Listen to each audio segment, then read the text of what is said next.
And good evening, everyone. Welcome back to another Monday night here at Proficiency Bonus as we continue our story in We Met in a Tavern. Before we jump over to our players, a couple of quick shoutouts. Big thank you to Streamlabs, Many-Sided Dice, Team Emsy, and our friends over at Little Dragon Corp. If you type in the chat, ! Little Dragon, give you a little blurb on them, as well as a link to their website. We have a new updated discount code for their website, which is Pro Bonus. So make sure when you go check them out, use your discount code to get 10% off of your order. Check out their elemental dice, their fun stuff. Again, tax time's coming in, so you know if some of us are going to be making some purchases, I'm going to get one of them little light-up dice holders, because it's just freaking cool. And with that, I'm going to jump us on over to our party. Okay, so as you can see, most of us are here. We are going to be Sans and Artemis today, as Bear is not 100%. So we wish you a quick recovery, and we will do our best to keep Artemis alive and on Roleplay Light this evening. With that, we will jump into last time, as our party is basically knee-deep in a multiple murder investigation. They've checked out a council member's house, found a hidden were-rat within the house, and they've had some discussions. Jack actually followed this individual back to the Viceroy's house, or estate, and lost sight when he was brought into the property, but did notice a rather peculiar individual stalking the wall. What the DM was fairly sure was going to be an interesting combat situation evolved into nothing more than a polite conversation. And it seems like Jack has made a potential ally in dealing with monstrous individuals. Being given a sending stone.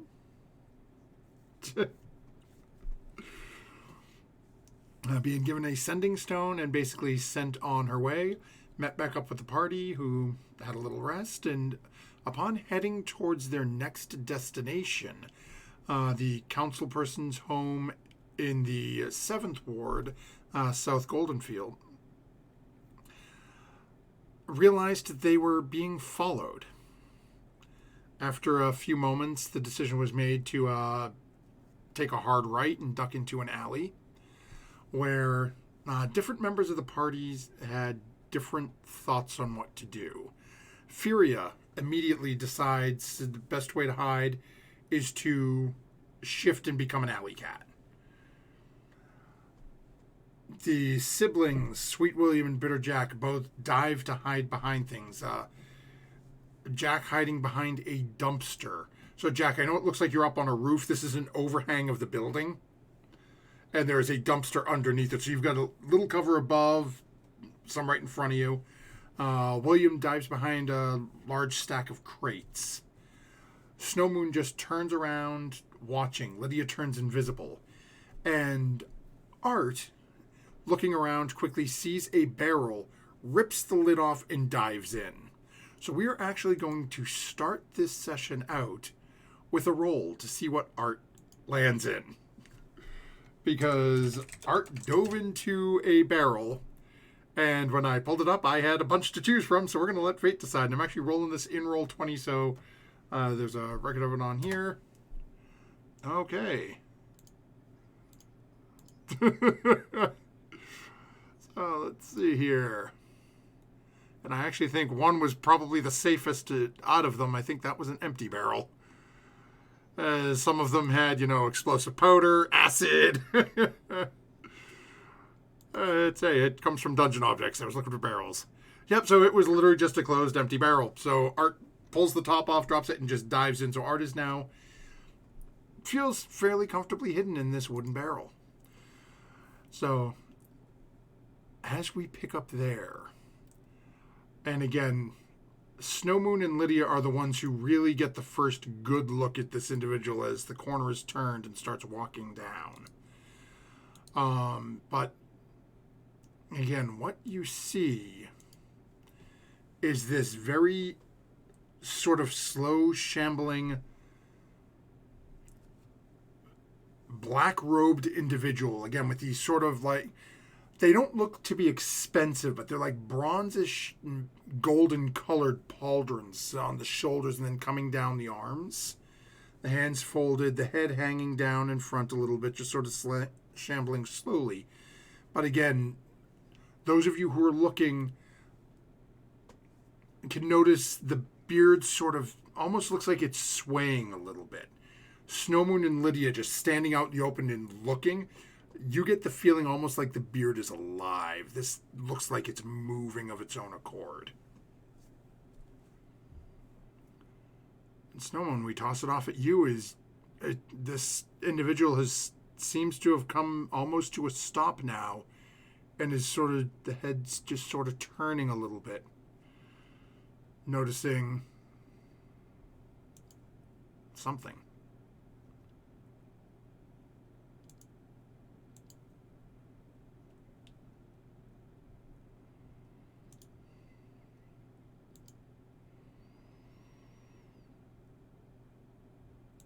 It sort of cranes its head a little bit to the side towards you. And it starts almost like it's trying to speak, and you start hearing it sounds almost nomadic or tribal, you'd say, as you're listening to the sound it's making. But you're not, it doesn't sound like any language you've heard. Oh, but god dang. Thank you. I don't see a message in chat if someone said that, but... Jason said that. Oh, wonderful. So I can't see my live chats in there. Alrighty then. So yeah, sorry about that. They should be good now. Because, you know.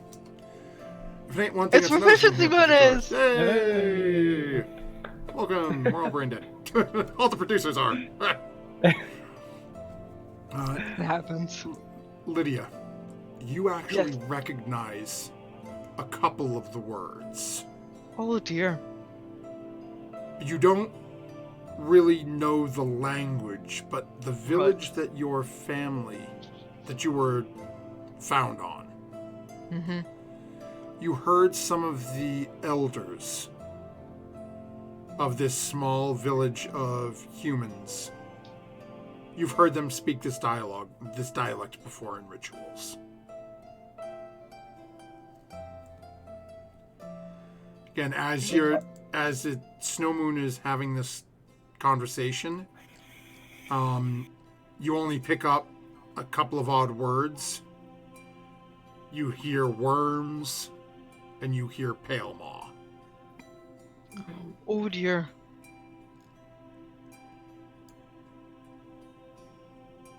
Okay. Arcane rituals, like, would you assume, right? I don't know if I'd necessarily say arcane. Okay. Think of it more, I'll say almost shamanistic. Okay. So it's like you've heard Artemis do some actual arcane rituals. Mm-hmm. And those have an almost, I guess I'll say, draconic-esque sound to it. Mm-hmm. Whereas this is much more, I guess I'll say, much less guttural. Mm-hmm. And more, I guess alien would be the best way to put it. It's slithery. A little bit, maybe. So is Lydia still invisible at this point, or no? Yep. Okay. I mean, you have no idea. You're looking at this thing, and Lydia's somewhere behind you. Okay. Because she was in front of you when she turned invisible before you turned around. So. We have like 6 seconds of her invisibility, right, to do something? It's until I take an action. Until the start of my next turn, or until I attack. Down that it was a one round thing. It's an What's- hour. Well, no, is it the spell? There's a concentration. different thing. Yeah, it's magically turn invisible till until next the turn start of or your until next I turn. So attack. So yeah. we have 6 Okay. seconds. So to it's comment if we're- it's Okay. literally. So as this is happening, Lydia, Popping out. you're popping back in.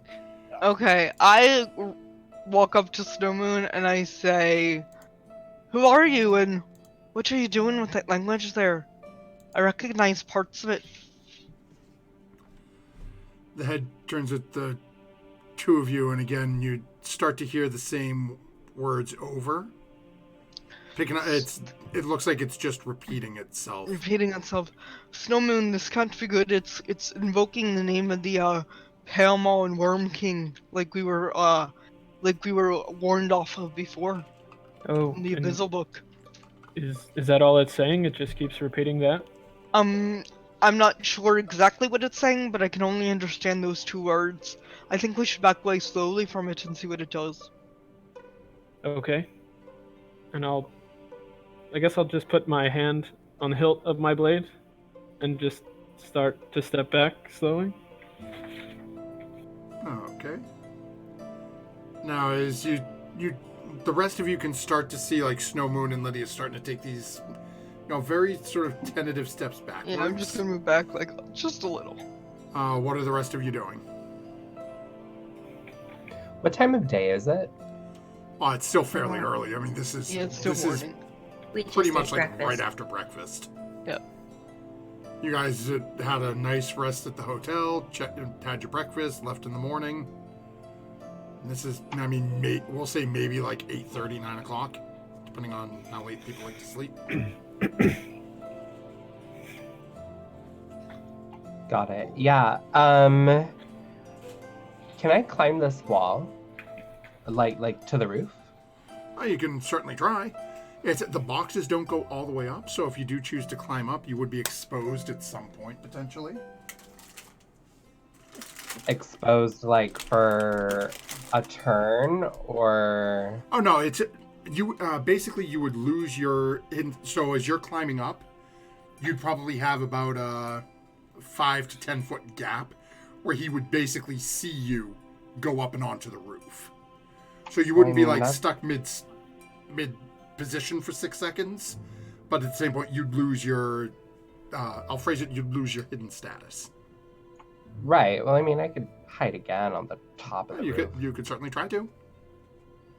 Okay, I'll do that. I'm gonna use the box and try and jump up onto the roof here. Yeah, it's easy enough with a couple of crates that are in front of you. You don't even have to make a roll for it.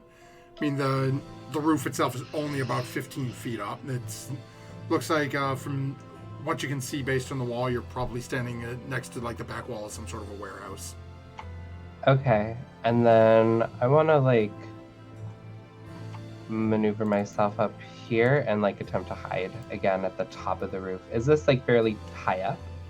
It's about that same, like, where you're standing at that point is about 15 feet, and it steeples up on each side. So the point in front of you in the middle, like the highest point, is probably about 20 feet in the air. Okay, I just want to get out of its line of sight. Okay, Up go ahead and make a here. stealth check for me. Alrighty then. 17.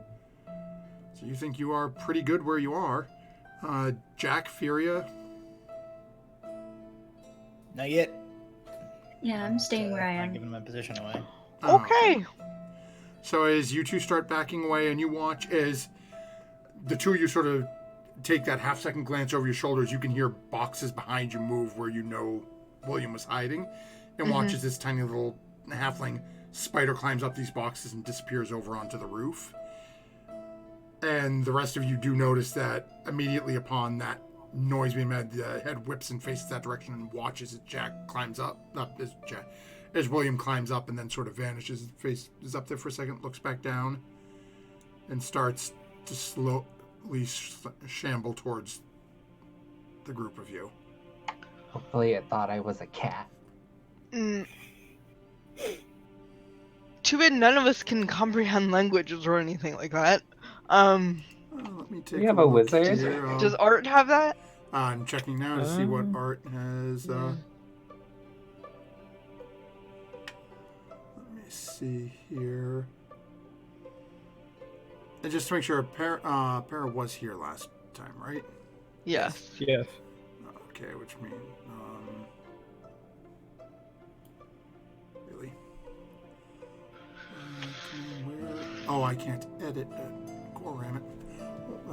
Hold on, I gotta pull up the ammo because it's been so long since I've been a level 4 wizard. I can't remember how many spells you can have prepared at that level.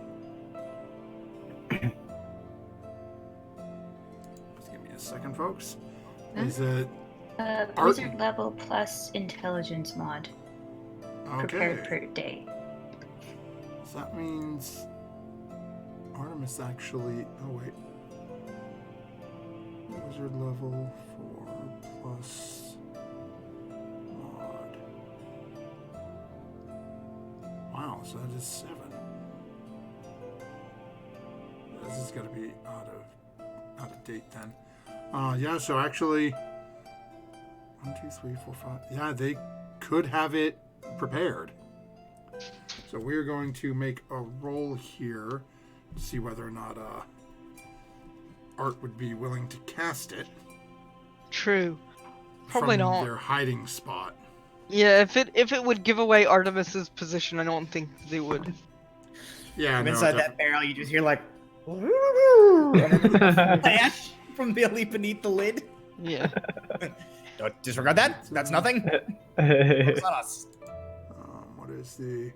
Yeah, because it does have a vocal component to it as well. Okay. Yeah, So I you would know, say Art- that no. Art would Loud definitely- meowing from the other alley. Try to cover it up. But Yeah, it's Art's down in that barrel. Art is not going to take the risk to cast it. Fair at this enough. point. Fair enough. Not be without knowing what's going on. Art's just sort of down, ducked in the barrel, and isn't going to Right. stick their head out to see what's happening. Just heard the two of you sort of backing away, and is now in the front line. Oh yeah, we don't want to leave our wizard in the front line. Okay, I'll move back up, and I'll say, "Listen, friend. I don't move know up how as we can well. help you. But we're not sure what you want with us." As you come forward and say that, again, the head sort of cocks and takes another couple of steps towards you. And as it's moving towards you, can see the hands that have been folded within the robes up until now start to come out. And they go to start reaching forward. At this point, Hold they're- person.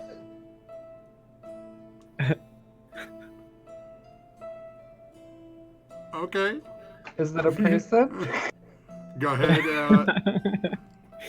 We're about to find out. Let's see here. That don't look like no humanoid.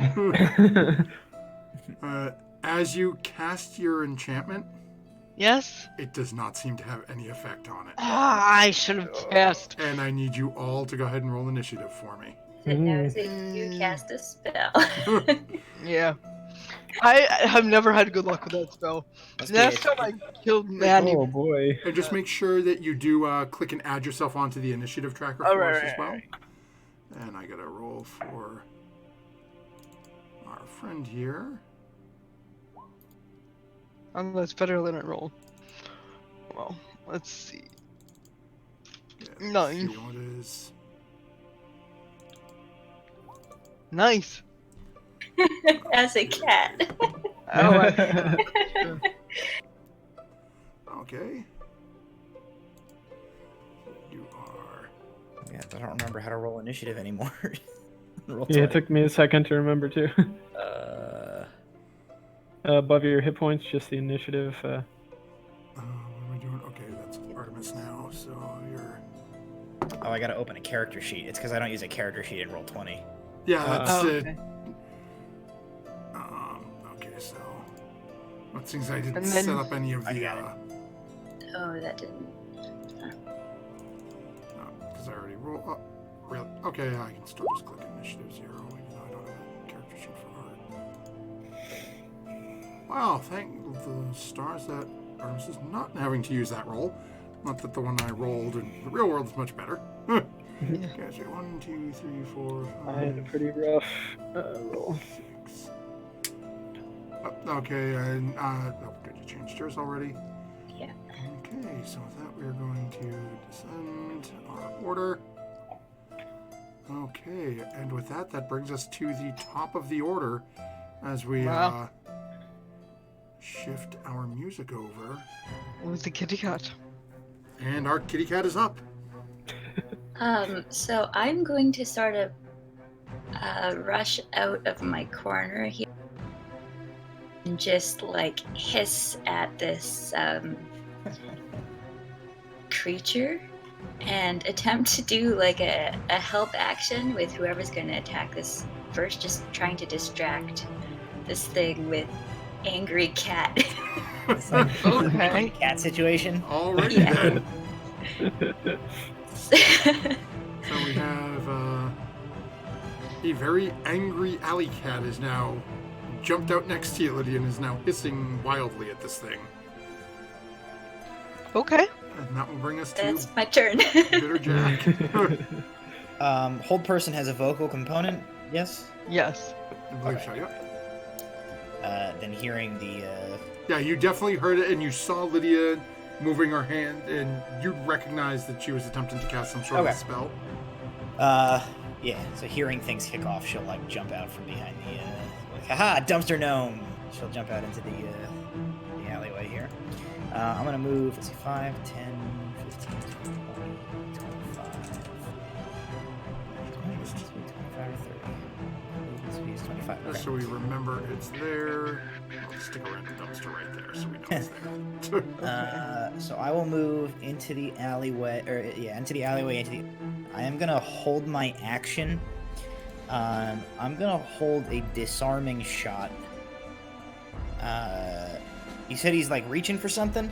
But not the arms. You pull the arms out, and basically you're just seeing one large sort of voluminous sleeve is being reached forward. You can't even see a hand coming out of it yet. Oh, okay. I'm still gonna hold my action. I'm okay. gonna hold a.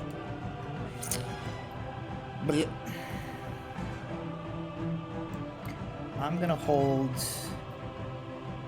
a spell instead of guns. We're not gonna guns right now because we're in a city. Oh yeah. So we're gonna refrain from guns for a minute. So I'm gonna hold a spell. If he hasn't done anything aggressive yet, when he does, I will use my health spell. Okay. And that will bring us over to William, who is up on the roof. Actually, your boss didn't go on the tracker in the right position. What? I Really? hate to be a. Oh, thank you. I appreciate that. Okay, so and that may actually change what William ends up deciding to do. So, Yeah. Very true. and as you finish trying to cast your spell and you watch his hands come out, but you start hearing this strange sort of muttering coming from within, and you watch as these two sleeves start moving. And I need you to make a wisdom saving throw for me. Hey, that's good. My wisdom's okay. Nice, 25. Okay. As you watch this, you start to feel your body and muscles starting to tensen up. Almost like you're about to be paralyzed. Oh But no. you manage to shake the effect off. He's definitely a caster against us. Is that sufficiently aggressive to trigger Yes, my? realistically, you would start to see this and hearing this and watching you see Lydia start to stiffen for a second. I'm pretty sure you'd put two and two together. Yeah. I need him to make a wisdom save. Alrighty then. As Jack basically. Let's see, where my die go? Okay, there it is. Okay. That is not wonderful. My spell save is a 12. Okay, that is just enough then. Beats it. Okay. Roll the 12. Then Jack basically pulls the two guns out of the holsters and like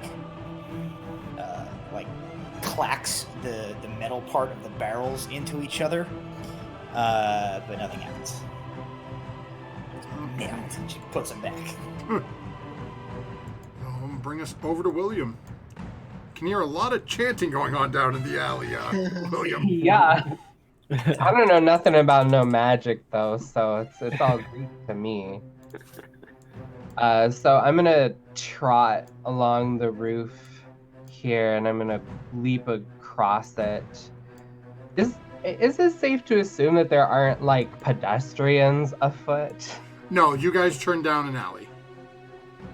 Okay. So this is my movement. So I'm going to shoot at this guy with a hand crossbow. Okay.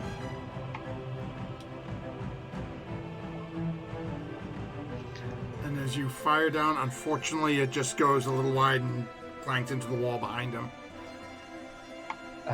Hate jumping ledges. Okay, and then I'm going to use my cunning action to hide. Okay, let's go ahead and make another stealth check. Just kind of lower myself on the roof here, take a knee. Okay, you are fairly confident that you were hidden from him. Okay, and that will bring us up to Lydia then. That's not gonna help, but let me see what's gonna help. I should probably not shatter in this alley, so I won't do that. Alright! Solana would have shattered. I know, Solana would have died in the alley. Man, a giant ape would really come in handy right now, you guys. I know. If only you had a druid. Oh, wait. You do it, kitty cat. Just a kitty cat. The druid can't do that yet. I'm going to do conjure a spiritual weapon Oh, okay. And right what, above its head. and what does your spiritual weapon look like? Today it's going to look like a kitty cat paw. Okay. Hey, to make things interesting, I'm not gonna have a paw icon. I feel like the kitty cat paw spiritual weapon should get the attack so that it can go like. We will use let's see, do I have okay, we will go with the closest thing I got, which is a hand. Okay, that's creepy. So Yeah. So I will try to attack with my spiritual weapon. okay. And I Will do... a Oh, go ahead. I'm sorry. Will a 15 hit? 15 will do it. Yes. 8 here. 4 plus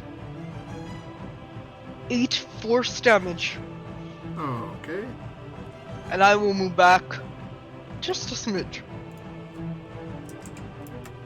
He watches this rather oversized paw just go. So that's a spiritual weapon. Is that a bonus action or? Yes. So any action. So you've got bonus action to cast that. You moved away. You've still got an action left. Oh wait, can I action like hit it with something? Sure, if you want to. If you've got something to hit it with. I mean, ranged I got a weapon. light crossbow. Yeah, you can take a shot with a light crossbow. Yeah, I'm not gonna hit with my lace crossbow, but that's okay.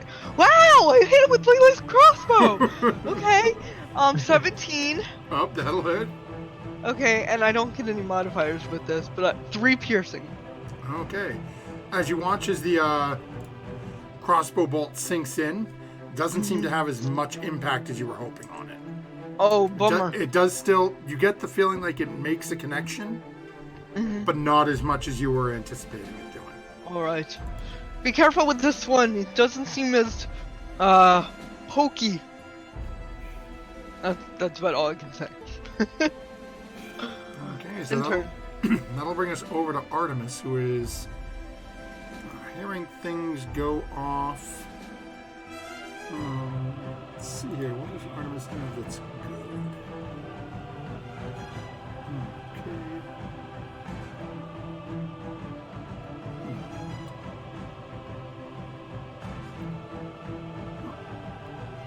Artemis, seeing what's going on, is going to just cast Magic Missile at it. Mm. So it's going to fire off a couple of darts. And I've got to pull out a bunch of D4s. Nice. Okay.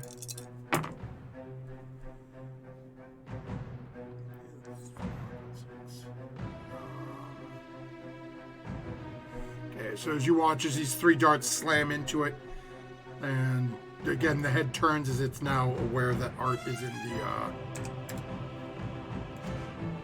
the barrel, and Art is going to use their movement to get out of the barrel and peace out, heading back this way. That's good. Move. And that will end Art's turn and bring us over to Snow Moon. All right.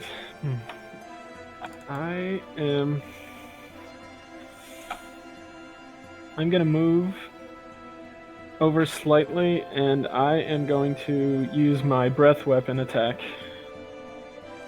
Oh, okay. against this creature. So that is a DC 12 Dex save. Okay, and how wide of a line is that? 5 feet wide. Oh, okay.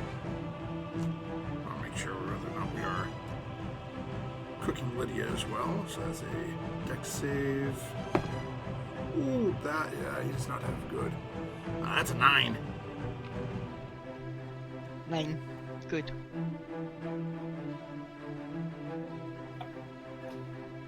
Okay, and how much damage is that? 3.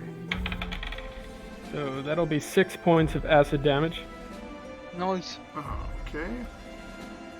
And let's see.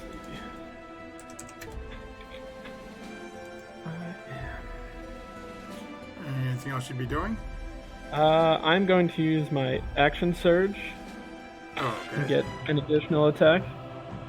So I will approach it, and I will draw my greatsword and strike it. Okay, go ahead and take a swing. Does Snow Moon have like a katana or like a big naginata? It's a greatsword, but I was essentially trying to like think of it as a katana. Yeah. It's it. Flavor-wise, you just have a very oversized katana Right, for your yeah. size. So Snowman's Ichigo is what I'm hearing. Yeah. Basically. All right, that will be a dirty 20 to hit. That'll definitely hit.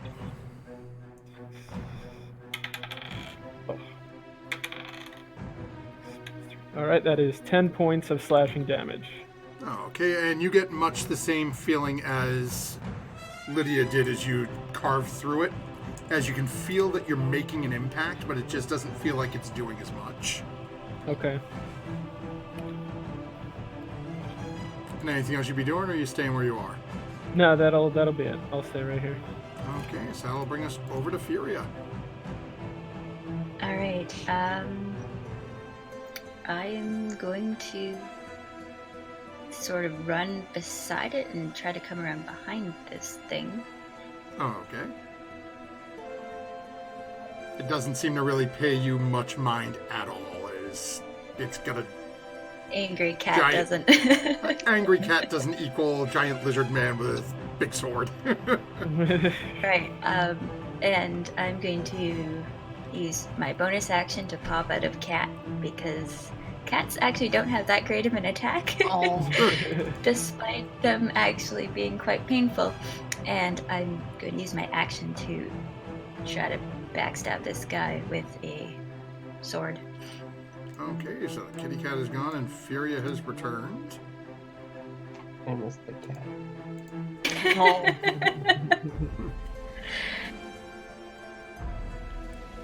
So you will have advantage on your attack. Nice.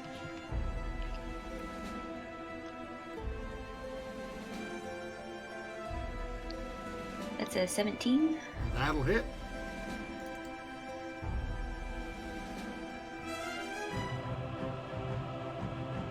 Uh, 6 slashing. Oh, okay. As you carve into it, I won't keep saying it, but you get that same sense. It doesn't seem like it's regular attacks are doing much to it. But you All still right, feel it cut through, and you watch as the head turns over and back towards you a little. And as it turns, and actually Snow Moon, now, I should have said this, now that you are closer and furious, it turns and looks at you. All of you are starting to see as it's moving and the collar sort of slipping back a little bit. What you're seeing Oh God. is this. Thanks, I hate it. And it looks like the face is... The face is still hidden within, but this, what you took to be just a strange beard at first, looks to be a hanging mass of writhing worms. It's noodly appendages. Like an Oogie Boogie situation going on. Yeah, no, I'm not a fan. Yeah, so Fear is popping out of Cat, stabbing, saying, going like, boo! And then she's like, ew! Yeah, that's what I'm doing. That'll bring us over to Jack. Yogi Diggy.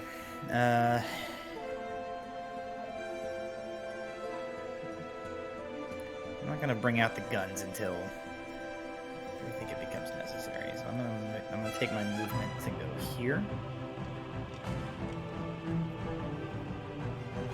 And I'm not a fan of mysterious hooded wormbeard people.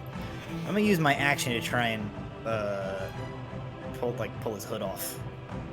Oh, okay. So say either a athletics or acrobatics. I'll let you choose, as you're either trying to just strengthen or just basically just trying to make a quick move to pull it back. Sure. I'm gonna do acrobatics. Oh, 'Cause okay. it's better, and also because I assume, as a halfling, some sort of a leap is involved in this process. Yeah, that's a good point. Which would give me a 16. Oh, okay. So it's easy enough as you watch. You sort of prop one leg off Snow Moon's thigh, go off the wall, and leap up and just rip this hood off of this thing.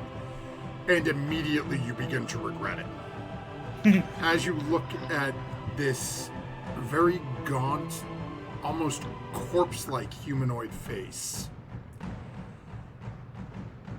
two empty, lifeless eye sockets with these fine, long, writhing, wriggling worms hanging down in front of its face.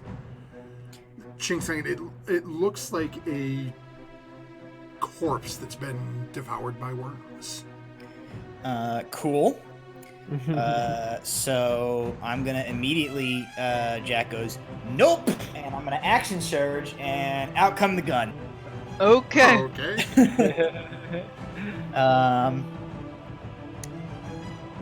Does it matter where I use my bonus action in my jobby here? No, not at all. Okay. So I'm gonna use my bonus action to place my Hexblade's curse on this guy. Oh, okay. Nice. So, like, guns come out, and Jack's eyes both immediately turn stark black. And the, oh no, I can't. I'm sorry. I can't Hexblade's curse him because it takes my bonus action. Oh, but- that's second wind. Never mind. Yeah, I don't think action surge is a... Second wind takes the bonus Yeah. action. So yes, so I'm gonna Hexblade's curse him. So guns come out, eyes go black, and it's like clack, and she's gonna fire twice into this guy. We need to get your silencers. Yeah. So I should roll a disadvantage because I'm too close to it. So ranged will have disadvantage at point blank range, Yep. but Yeah, I'm rolling with disadvantage. So the lower, my first attack, the lower roll is a 12. and that meets. Woo, okay. And the second attack, the lower roll is higher than the first one. Okay, yeah, so both will hit. Go ahead and roll some damage. Nice. Alrighty. Alright. So pistol number 1.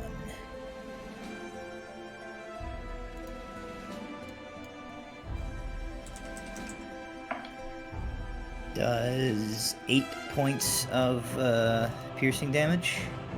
Okay. And pistol number 2 does 13 points of piercing damage. Jesus. Nice.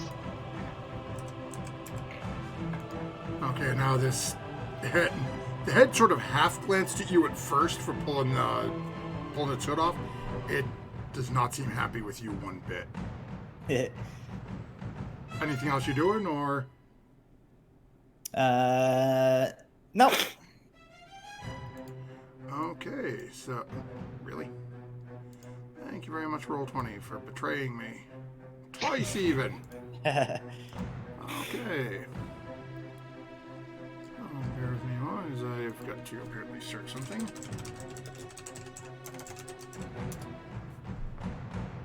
There we are. Okay. So, as you do this and shot slam into this thing, the head turns and looks at you.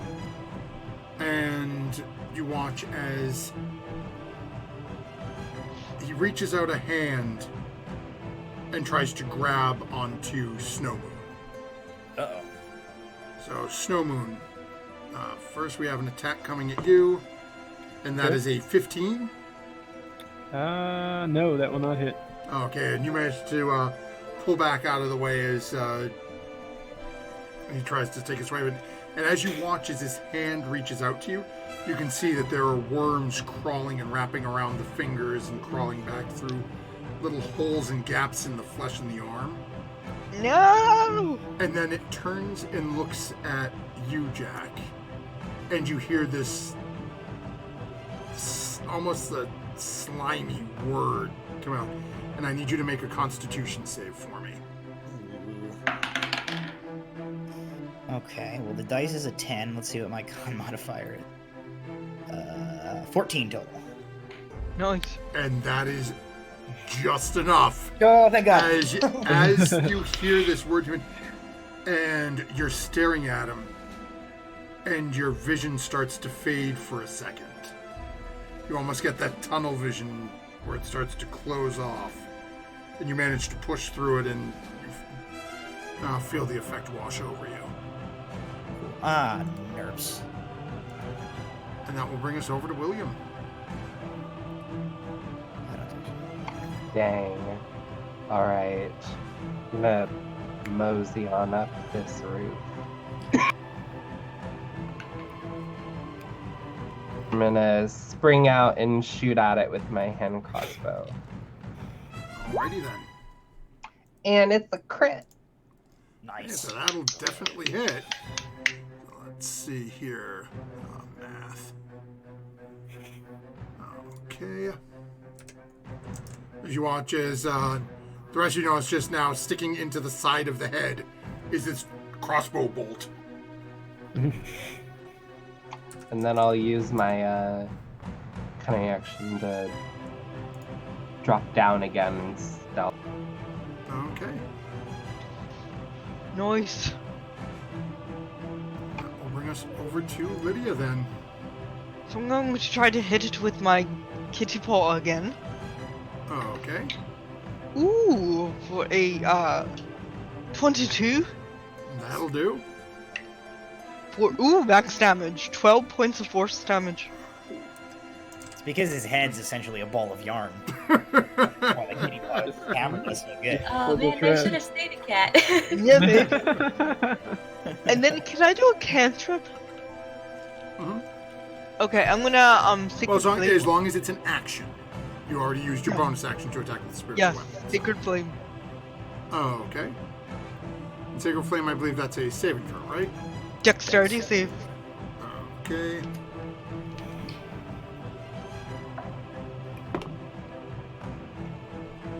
Okay, let's see here. I don't think that's going to do it. That's a 13.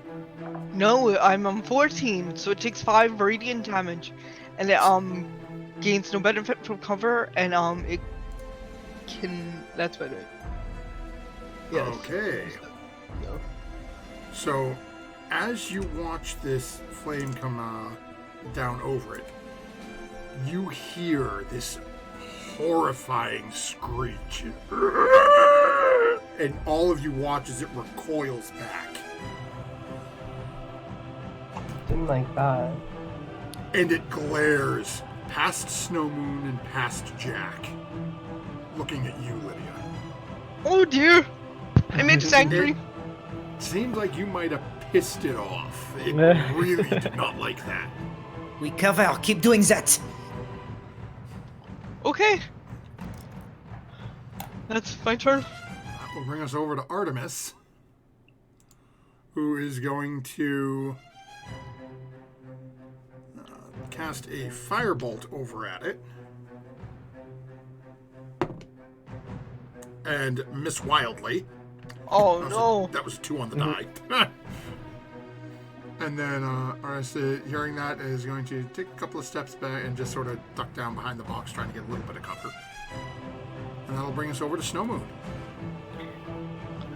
Well, he saw that the greatsword didn't have the desired effect last time, but that's really his best option, so he's just going to strike at it again.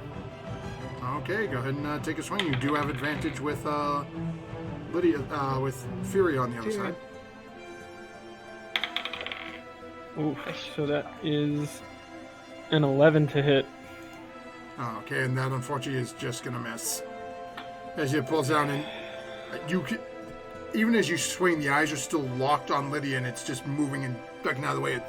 You get the feeling it's looking for a way to get to Lydia. I will guiding bolt it next turn, but someone stop it before then. Anything else you're doing? No, that'll be my turn. Okay, so that'll bring us over to Furia. Well, maybe you won't have to look for Lydia, and I'm going to cast Moonbeam. Nice! Okay. That was radiant damage. Yeah, So that just is- square centered on it so it doesn't hurt the hand or snowman. Right. So let's see here. Constitution saving throw. I don't have a. Well, maybe what color would your moonbeam be? Green, probably. Oh, okay. We will put a Probably light green. Nice. marker right on top of it. And you said that was a Constitution save? Constitution save the spell save is a 13. It's decent at those. But apparently not decent enough. Yes! Nice Okay. going. Actually, I just dropped that on there and I can't get to it. So go ahead and roll up some damage for us. It takes 8 radiant damage. Okay, now let me just see here. So I think Moonbeam takes effect on the start of his turn, correct? Just double check First time that. on turn, or starts the turn there. Yes. Oh, okay, yeah. So he'll take that 8 damage at the start of his turn. Right. So let's keep that marked down for us. And then anything else you're doing? Staying where you are, or? I'm going to stay where I am. Yeah. Oh, okay. That is going to bring us over to Bitter Jack. I am not going to stay where I am. I am going to get the tits away from this guy. 5, 10, 15. I'm going to move here to cover Lydia. Oh, okay. So as you start running away, it is going to reach out and try to attack you as you go to take off. Okie dokie. And that is... Oh, that's not it. That's a 15? A 15 would hit. However, I'm going to use my reaction and I'm going to cast Shield. Gun smoke from her guns as she backs away, solidifies into a shield around her, deflecting his attack as she backs away. And again, all of you can see, and even you as you're backing away, watch as the hand comes out. You can see these worms reaching out and just dragging across the shield. Not fan. Not interested in being touched by this. It is gross. Right. Now that I am here, I'm going to position myself in front of Lydia, and I'm going to start shooting. Okay, fire away. 2 attacks against the illuminated boy. Let's see. The dice is a 10 and an 8. So plus Yeah, so you've 7 definitely and got more plus than a plus 5, two, yeah. respectively. Okay, and this time I will remember to add the extra damage because I have been hexbladed. Oh, nice. That's right. Forgetting like an idiot. Alrighty. 10 damage from the first pistol. And 5 damage from the second. Okay.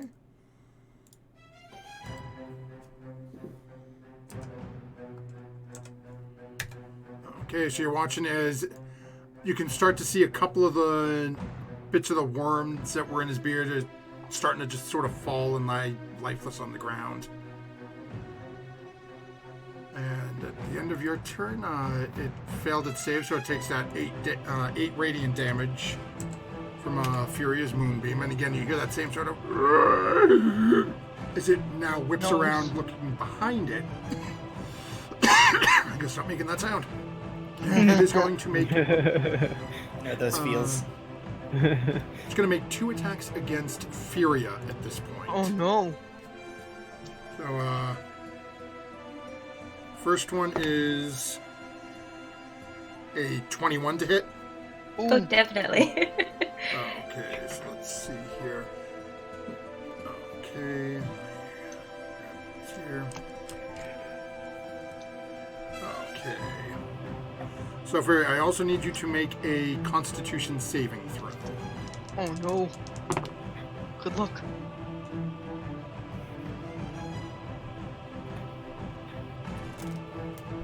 Oh, that was almost a 2, but it's a dirty 20. Okay. Nice. Nice. So, you can feel like you can start to feel yourself almost getting nauseous, but the feeling seems to go away after a couple of moments. You do take 8 points of bludgeoning damage and 10 points of necrotic damage. Ooh, necrotic. That's what it's there for. I mean, it wouldn't be a far stretch to be sick anyway looking at this thing. This is true. After its first strike, it's gonna swing at you again because it really did not enjoy that. And the second one is a 19 to hit. That will also hit. Okay, so I need another Constitution save from you.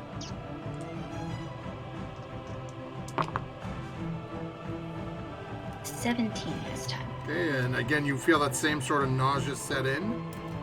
But then, again, it seems you're just able to push through it. Jesus. Okay, that is 11 points of bludgeoning damage and 14 points of necrotic damage. Oh, are you down? I am most definitely down. Oh, no. Okay, this group of you notices Furia collapses on the ground, and then this person is stepping out. Oh, and actually, you're going down. The concentration on Moonbeam is gone. So he's actually not even going to bother moving.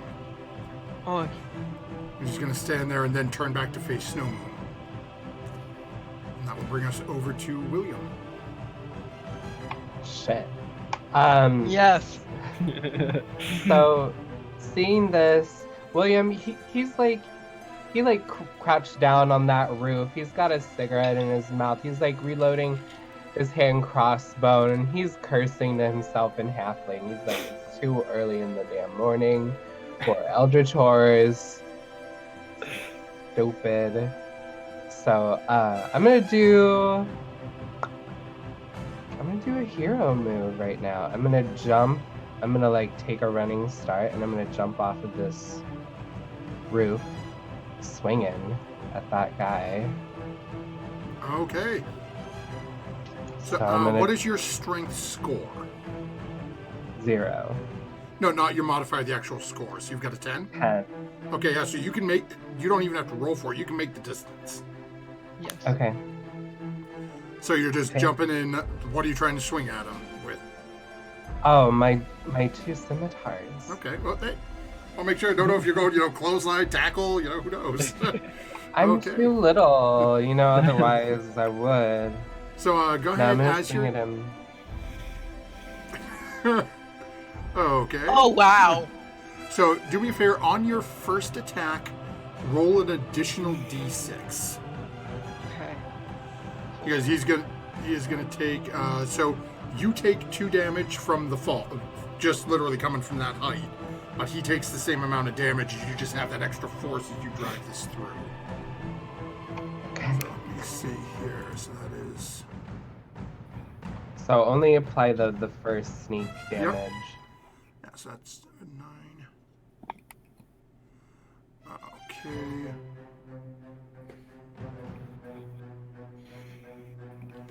Okay, so that's... And then the second one was the crit. Okay.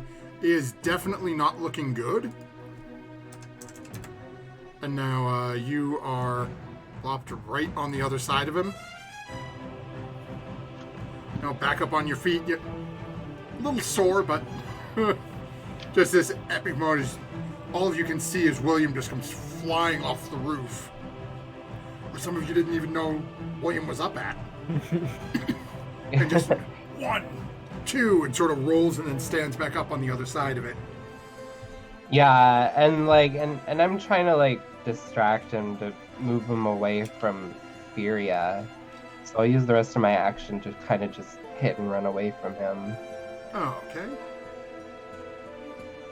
Actually, well, as you start moving away, he is going to try to take a swing at you, as he's now more focused on you taking an attack at him.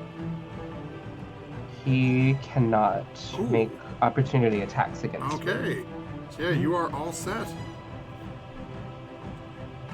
Okay, and that'll bring us over to Lydia then. I was going to do a guiding bolt at him, but instead, we're going to do this. We're going to...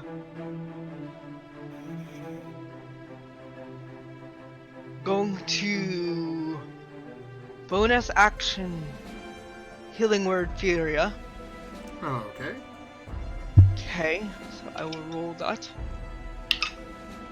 You get 6 points back. Good healing word. And then I'm going to Sacred Flame it again. You got Sacred Flame again? Yep. Okay. So the same thing. 5 with 14 dexterity. Save. I was gonna fail again. That's a 3 on the die. All right. Okay. Takes 5 radiant. Again, you hear that same screech as it definitely is looking like this is having more of an effect. All right. And that's my turn.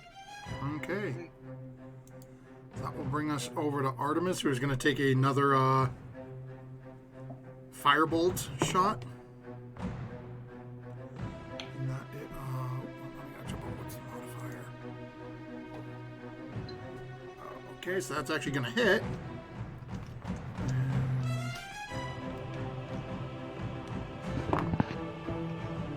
Okay, as you watch as this little flaming dart slams into it. And he definitely, there's now just sort of clumps of worms laying on the ground in between it and Snow Moon at the moment, but it is still holding on. Gross. And that'll bring us over to Snow Moon. All right. He's not phased at all by all these clumps of worms falling off and bits and pieces on them. And he's just gonna strike with his greatsword again. Okay. Oh, 12 to hit? 12 will hit. That's the magic Ooh, number. Okay. Oof. Nice.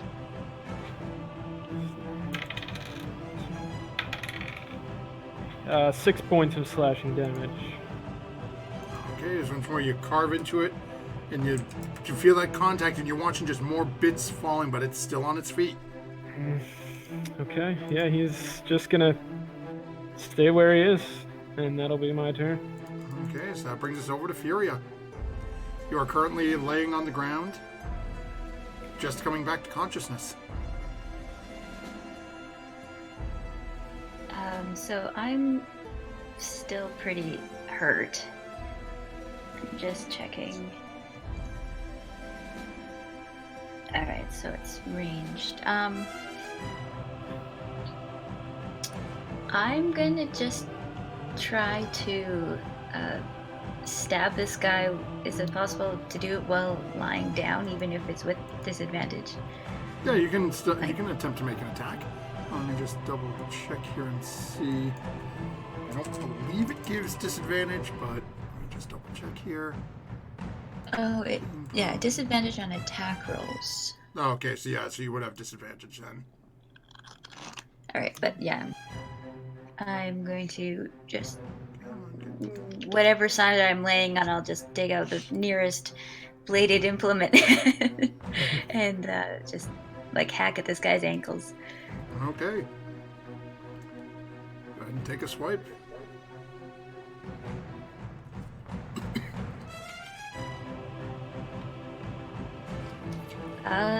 12. That'll do it. Ankle damage.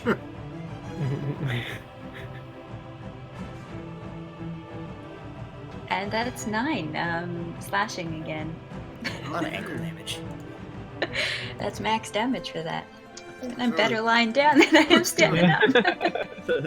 So you carve into it, and again, now you've got just clumps of worms now coming out of the cut on the back of its legs, and it's just starting to pour and pile on the ground in front of you. It does not look good, but it is still on its feet. Guys, this thing looks like it was animated by worms. That's all I'm doing. Like, I'm just Not a fan. I almost just died, so yeah, I'm done. Okay, so that'll bring us over to Jack. Okay, I've never done this before. Can I delay my turn until after he goes? Sure, if you want to. That's what I would like to do. Oh, okay. I'd like to let him go and then take my turn. Alrighty then. So, is going to take his actions then. Jack is just like watching him and reaching into her bag. Okay. Okay. So it is going to take its two things. So let me see here. If this is something I have to roll or if you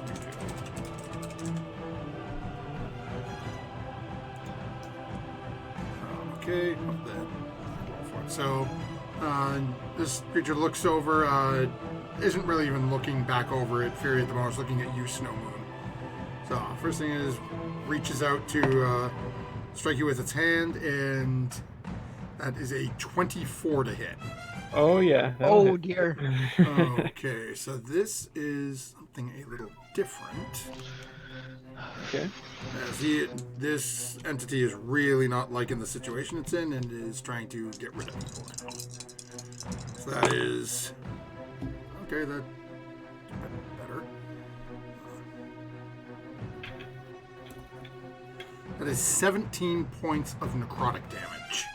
Oh man. Okay. As you all watch, as all of a sudden this pulse of blackish energy erupts from this individual's hand. And you can just watch Jack, especially you being behind Snow, and you can watch this almost like black liquid flowing through his veins. And then it is going to make a...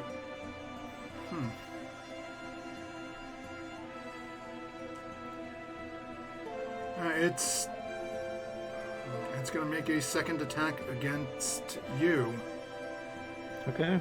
As it's You're a not tank. doing good, and it's not confident that it can make it to Lydia with you in the way. Yeah. And I don't think that's going to do it. That's a 12. No, that will not do it. As it slammed into you with that first attack, you managed to pull back and avoid it reaching out for you again. And that'll end its go, and that brings us to Jack. Okay, so I waited until it made a move to get it a little off footing, and then I'm going to run to here, and I finish pulling out of my bag the decanter of endless water, which I uncap, and I go, "Surprise, bitch!" and then I say, "Geyser!" And a 30-foot long, 1-foot wide blast of water shoots out of the decanter into the monster. He needs to take. Let's see. He needs to make a strength saving throw. Or take some bludgeoning damage and be knocked on his behind. The things you don't think of when you give your players a way to have water. Just thank you. Just I will anywhere. be using this for the duration of the campaign. Yes. Water cannon. That's a 5. He Oh, takes. wow. He takes 2 points of bludgeoning damage and falls prone. And Jack goes, "Gank that bitch." How do you want to do it? Oh, he's dead. Oh my god. I was trying to give everybody advantage for the next round by knocking him down. Oh, he's made out of wormies, right? Oh my god. Well, so I imagine the blast of water just like blows him apart.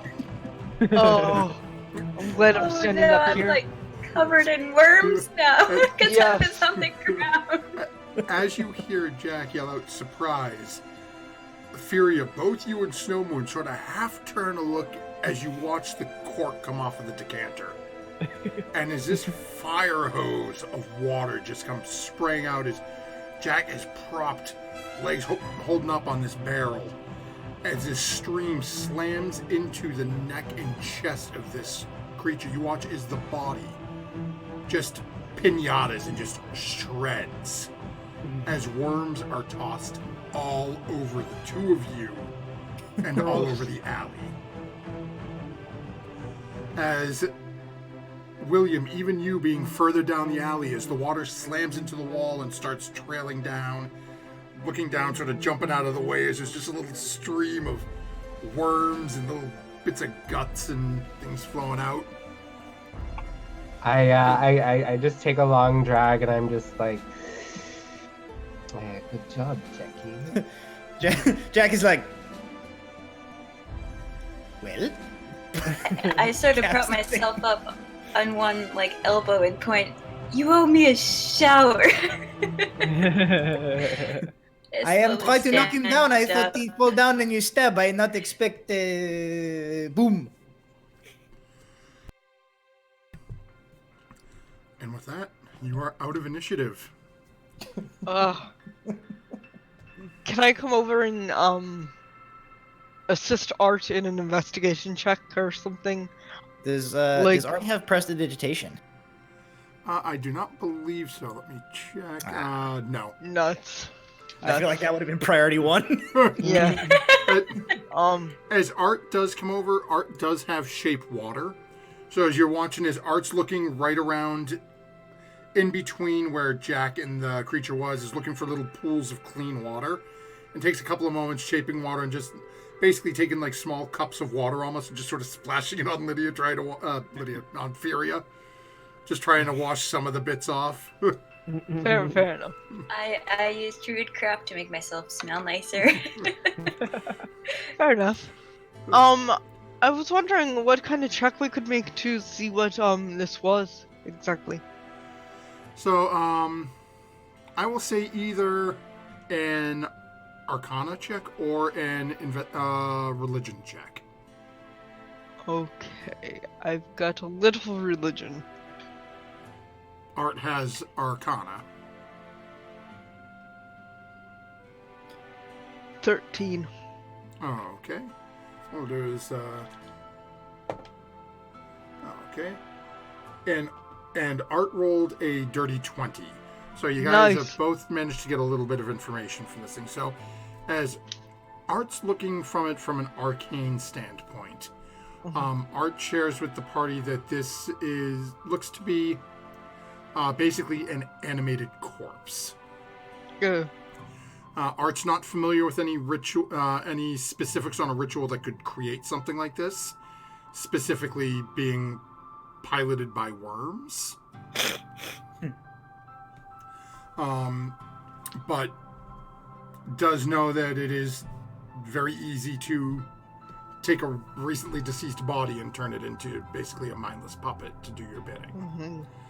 Lydia, with your religion check, as you're looking over it, you manage to find on the body as you're searching around, actually hanging from a small pouch on the side of the robes, is a small leather satchel. And on the outside of the satchel are sort of 3 squiggled lines in green. Oh no. It looks like this person is a follower of the Pale Maw. Was Yeah. a follower. Guys, do you think we should open this and see what's inside, or should we kind of does Art have mage hand? Yep. Alright, maybe we should all step away and see what's inside, or what do you think we should do with it? Open it. I think we should just open it. But what if something bad comes out? Don't you want to Then be 30 feet away? We kill it like We've- we did the. We've already Worm proven that thing. we can handle anything Alright, that comes our way. I will take the pouch and I will sigh and I will open it. Okay, as you pick it up, you do hear a slightly familiar noise coming from within it. Hopefully it's not worms. Within the bag, as you look at, there is a pile of gold coins. Oh, nice! Okay. I will take those, yes, and put them in the bag of holding. So, as you're flipping through, there are 143 gold coins Okay, putting that in. within there, and let me jump over to my other screen here for my notes, because there is something else in there. I just have to find it. I'm just adding that to the, Okay. oops. Okay. Oh no, that's silver. 80. Silver. 220. 43. Gold. Okay. There we go. And within there, you also find a small red leather-bound book. As you take a couple seconds looking at it, it looks to be brand new. You sort of fan through the pages. Everything's blank, though.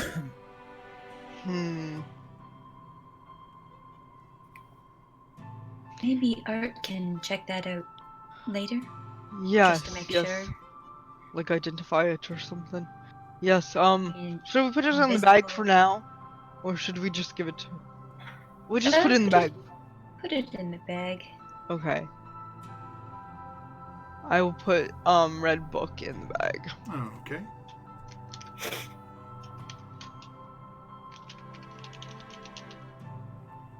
And as you look over the rest of it, doesn't seem to be a whole lot more to find out about it. The robes are, as you're looking at them, have that almost like an imitation velvet feel to it. It's Okay. like somebody wanted it to look like it was velvet but didn't want to pay for it. Same thing as you're looking at the pauldrons that are on the shoulders that look like they were made to be more like decent armor.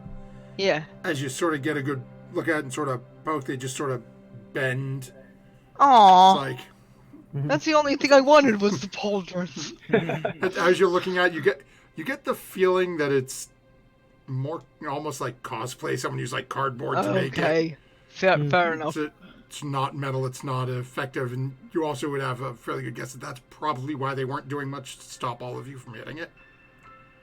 Fair enough. Alright, so how are you feeling there, Furia? Would you like some healing? Well, I'm still wet. And Oh, alright. I can cast I'm Gust of still Wind. finding like worms, and I hurt really badly. Like do you have want me no to idea. Do you want to cast Gust of Wind to dry you off and maybe, move some of those worms out? Jack still owes me a bath. I always up to decanter and just water again. Oh, you might be pushed away from me though. but that's about it. It was at least fresh water, right, Jack? I believe it is specifically fresh water. No, it can be Um, salt water. I believe you can choose. Oh, fresh or actually. salt? Yeah. I don't want all this water drying on me, and then I have crusty hair and This crusty is true. skin. Well, What are I've the got. guards gonna think when we go to the next house? I assume it would have been fresh water since I didn't know I could do salt. Okay. I don't. But from have now a- on, watch out. Just getting salty. I use some of my spells, so you might have to air dry off. My apologies, but I can heal you a little if you want. I think that will have to do. Unless you want to take a rest in this alley for a little while. Maybe I could sit in the house while you guys investigate. Fair enough, fair enough. I will cast Karoon's level 1 on her. Okay. So I will take a D8, which right here. Ooh, nice! 11. Oh, that's nice, yeah. Roll the 7.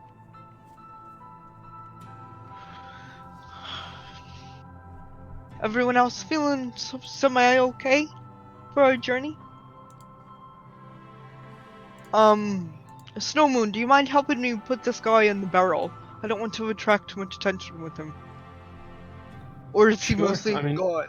Yeah, I was just gonna say, is he mostly just worms spread out? It's, for the majority of the upper half of his body is gone.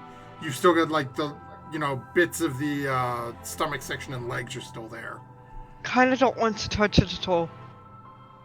But I don't know if we should leave it out in the middle of this alley.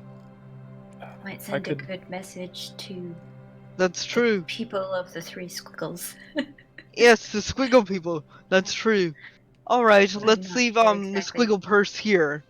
So we'll leave the empty squiggle purse on top of him, and we'll just disperse out of the alley, I guess. Okay. Okay. Ready then. So our party makes their way back onto the main streets of Kyer Westfall. And so, hey, come on, tell you flag. And starts continuing on their way up towards the South Golden Fair Ward. Where's that? that 6, is, 7. that's on Okay, 7. 7. Gotcha. That was... So is as you get up to the walls leading out of the city proper and into this specific ward, you do get Furia. You do feel eyes on you a little bit as you're walking by, sort of dripping wet. At least I smell nice. Nothing said, but you feel the looks. About 6 or 7 minutes later, you guys start walking up in front of what looks to be a slightly nicer single floor home.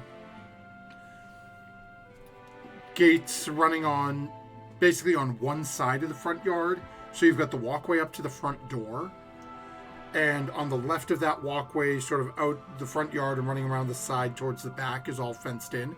There doesn't seem to be a front yard access into there unless you hop over the fence, which is only about 4.5, 5 feet tall. So it looks like it's more to keep something in rather than people out. But as you start coming up, there is a single guard. Okay. It's just sitting on the front, like the one step onto the front porch. He's just sort of sitting there. Much as he's smoking a cigarette.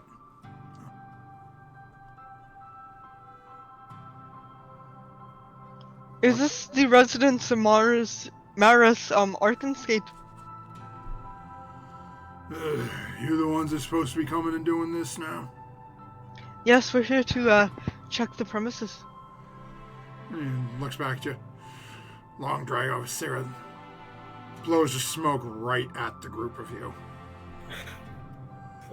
Well, let me open up. I kind of want to gust of wind him. But I won't. But I kind of Gets want up and to. unlocks the door. Just pushes it open. Go ahead, ain't much in there. Thank you for your hospitality and kindness. And I will go inside. Sits back down the step, takes another drag off his cigarette. Can you tell us anything about this place? Looks over at Furious, just you can't just go in and look yourself. Well, I mean, about the person. Did they live here alone? No, lived here with his wife. One child. No, we ain't seen them. No, we don't know whether they're alive or dead. They're just gone. They're just not around. Found him dead, a lot of blood, in the bedroom. Crossbow bolts in the chest. Did have one rather hideous looking cut over his right eye. But the body's been brought to the temple for preparation for burial. Actually, probably already been dealt with because this is going on a couple weeks ago now. He's dead. Right. But we send guards out looking for the family. Ain't found nothing. They were Best seen. to our knowledge, it's probably them that did it. They were seen fairly shortly before the murder. I mean, they weren't missing before. No, they weren't missing before. All right. And the cut over his eye, did that seem like it happened at the same time? It looked As like the someone's trying to rip the crossbow eye out bolt? his head. Oh dear. So it wasn't an old injury. It it's- looked like it was new. Yes, it was, what's some fancy clerics say for it? It was, post-mortem. Ah, yes. We say that all the time.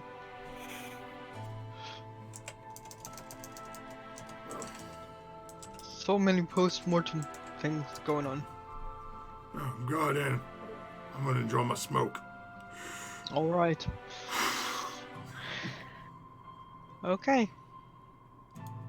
Vera, why don't you take a seat, here in a chair and, just kind of rest for a little while?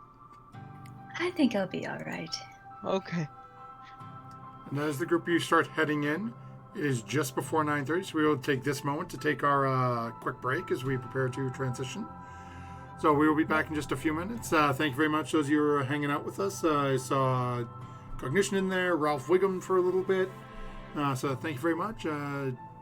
Stick with us as we'll see what they find out at their next council member's house after dealing with a very interesting worm cleric. Not See happy. you in just a few.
welcome back, everyone. Thanks for bearing with us during our short break. As our party has just made their way into the home of another council member. And as they approach, as they all walk into the front door of basically we'll call this the Arkansas estate. It's rather plain as you come within. First thing you notice is right immediately within the door on the left-hand side, again, we'll use the phrase once before, sort of an open concept to this main living space. Right on the left, you can see there's a fire, a small cooking area, small cabinet looks to house. It's a cabinet, but there are no doors on the front of it, and you can see a couple of plates, bowls. It looks like where they keep their dried stuff. On the right-hand side from where you're entering, circular looks to be your main table. 3 chairs around the table. Another set of shelves with various different tchotchkes, a couple of books on it. Another sitting area. A large rug in the middle of the room. Looks to be sort of worn and frayed. Looks like at one point it was a nicer, almost like a royal purple with some red designs in the middle of it. But again, has seen better days. There's 3 closed doors within the room. One directly next to that rug on the left-hand side, and 2 on the far back wall. William is gonna take a peek in the kitchen and open some of the drawers. Is the cutlery silver? The cutlery's metal. You're not 100% sure if it's silver or not. It's not high polished, like the like you've seen in some of the other noble houses you've been in. And you sort of take it, rub it on your arm a little bit. You get it looking decent, but again, it's, if anything, you'd guess maybe nickel or iron, maybe steel. It's metal, but it's not expensive stuff. Disgusting. I'd head over to the bedroom I think Lydia area. is muted. I'd be going to one of the doors. Thank you. Okay, which door are you going into? You've got 1 on the left and 2 on the far back. One on the far back. Okay, so The one there's to 2 on the the right. far back. There's a left hand and a right hand. A right hand. Okay. As you all watch as Lydia starts heading into the right-hand door, what are the rest of you doing? I'll Go take to the the- left-hand one. Okay, so the back left hand or the one on the left wall? Back left hand. Oh, okay. I'll take the door that's closest on the left here. As soon as I see which one is open the door, which one has like the bedroom with the wardrobe in it, that is the one that I will go to. Okay. So we will jump over to you and Snowmoon last then, as that is where Snowmoon found. Fury, we'll jump to you next as you open the door, and this looks to be, based on the size of the bed, you're assuming the child's room. There's a single bed, looks to be probably, I'll phrase it about halfling sized to use a poor descriptor given the party we've got, but it looks like the child is younger. There's a chest at the end of the bed. There's Steal the toys. couple of pillows in one of the corners. And then what looks to be like an armoire or a linen closet. Yeah, I would search around, try to find out anything about this child, see if there's anything hidden in the room that's out of place. Go Okay. through the wardrobes, the chests in there. Okay, go ahead and make an investigation check for me. So while you are rolling that, we'll jump over to Lydia. Lydia, as you open the door, you realize you've opened the door into what looks to be the house side entrance of their barn. Barn. As you look in, there's a small gate that runs all along to the right of you. The Okay. small gate door on the other far side of the room, you can see there's a large sort of barn-style door. It's currently closed. You do see what appears to be the remains of 3 to 4 goats. Aw. How long have they been dead?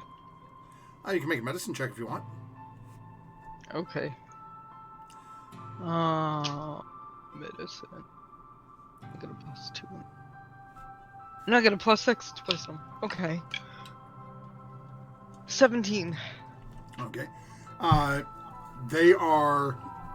The blood is dry. The bodies are stiff. It looks like they've been there for a good couple of weeks.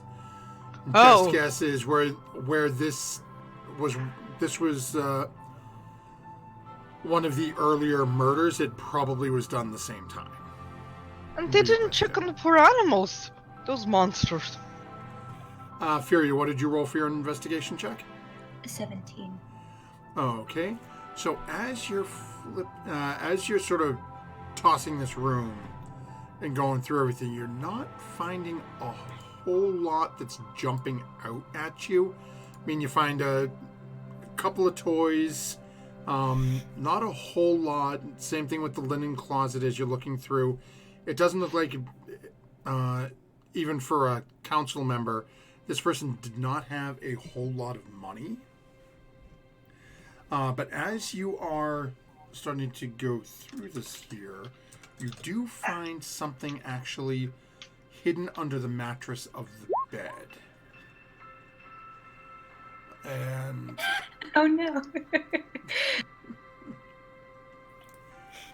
And what you... let me just see here. Where did I put my notes on this? I gotta do a Google search in order... Not Google search, a document search to find my notes. Okay. So you actually find in what looks to be almost like a holy symbol or of a deity. Make a religion check for me. Oh dear, I'm not good at this. Oh, 13. Okay. So, you have seen this emblem before. It's... You're actually seeing it looks to be a set of scales Okay. resting on a warhammer. You would, with that role, you would recognize the deity as Tyr. So it seems like the way this was hidden away, best guess is somebody who was not a fan of their son's belief. Right. But you also find it a And- little strange for a young child. Mm-hmm.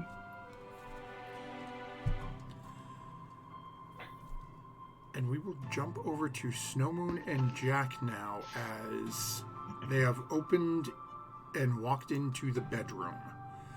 First thing you notice is right when you walk in, again, rather plain bedroom. On the right-hand side, far back wall is their clothing closet, their armoire.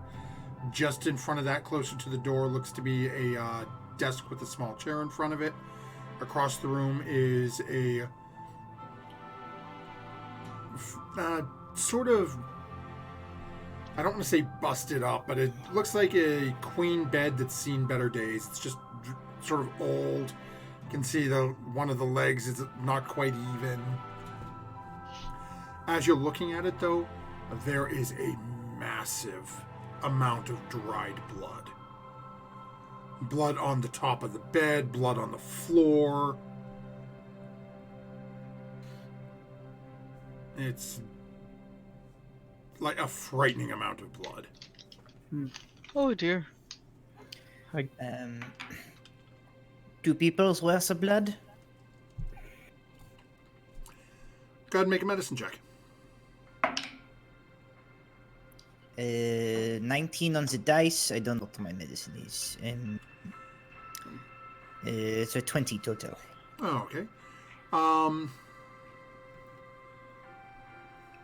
Potentially, if it's too, rather like thin, if it's too diminutive people, then yes. But if you got, a couple of, 6 foot, 350-pound folks, you think it's more than one, but depending on the size of the people, it's questionable whether or not it's actually two.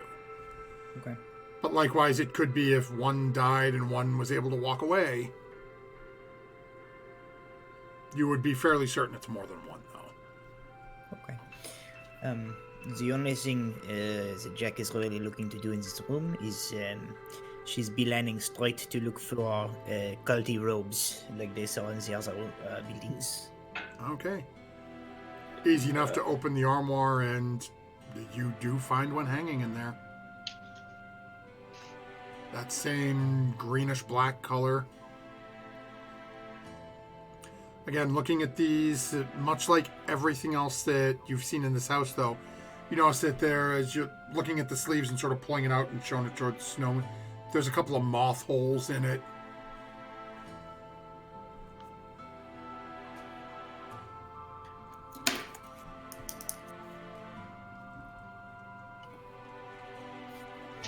Snowman, anything in specific you'd be looking at within this room, as you and Jack just sort of looked and saw this massive pool of blood on the ground, and then Jack's like, "Ooh," and ran over to the armoire. Yeah, so I see Jack go to the armoire, and I guess I'd just look around the blood to maybe see if I can find like a footprint or like a crossbow bolt that's been left behind. Oh, okay. Go ahead and make an investigation check. 12 plus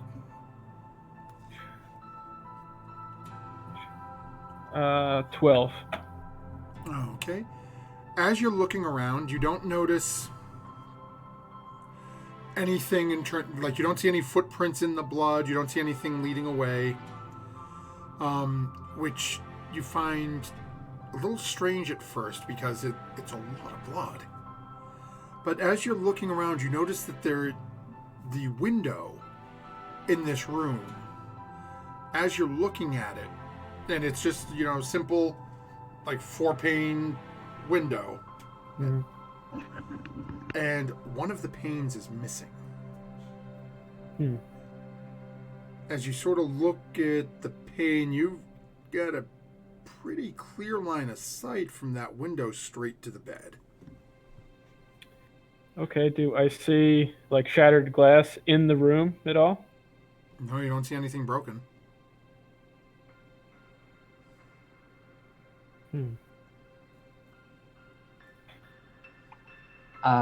Sweet William would like to investigate the wardrobes Oh, okay. in like either of the bedrooms.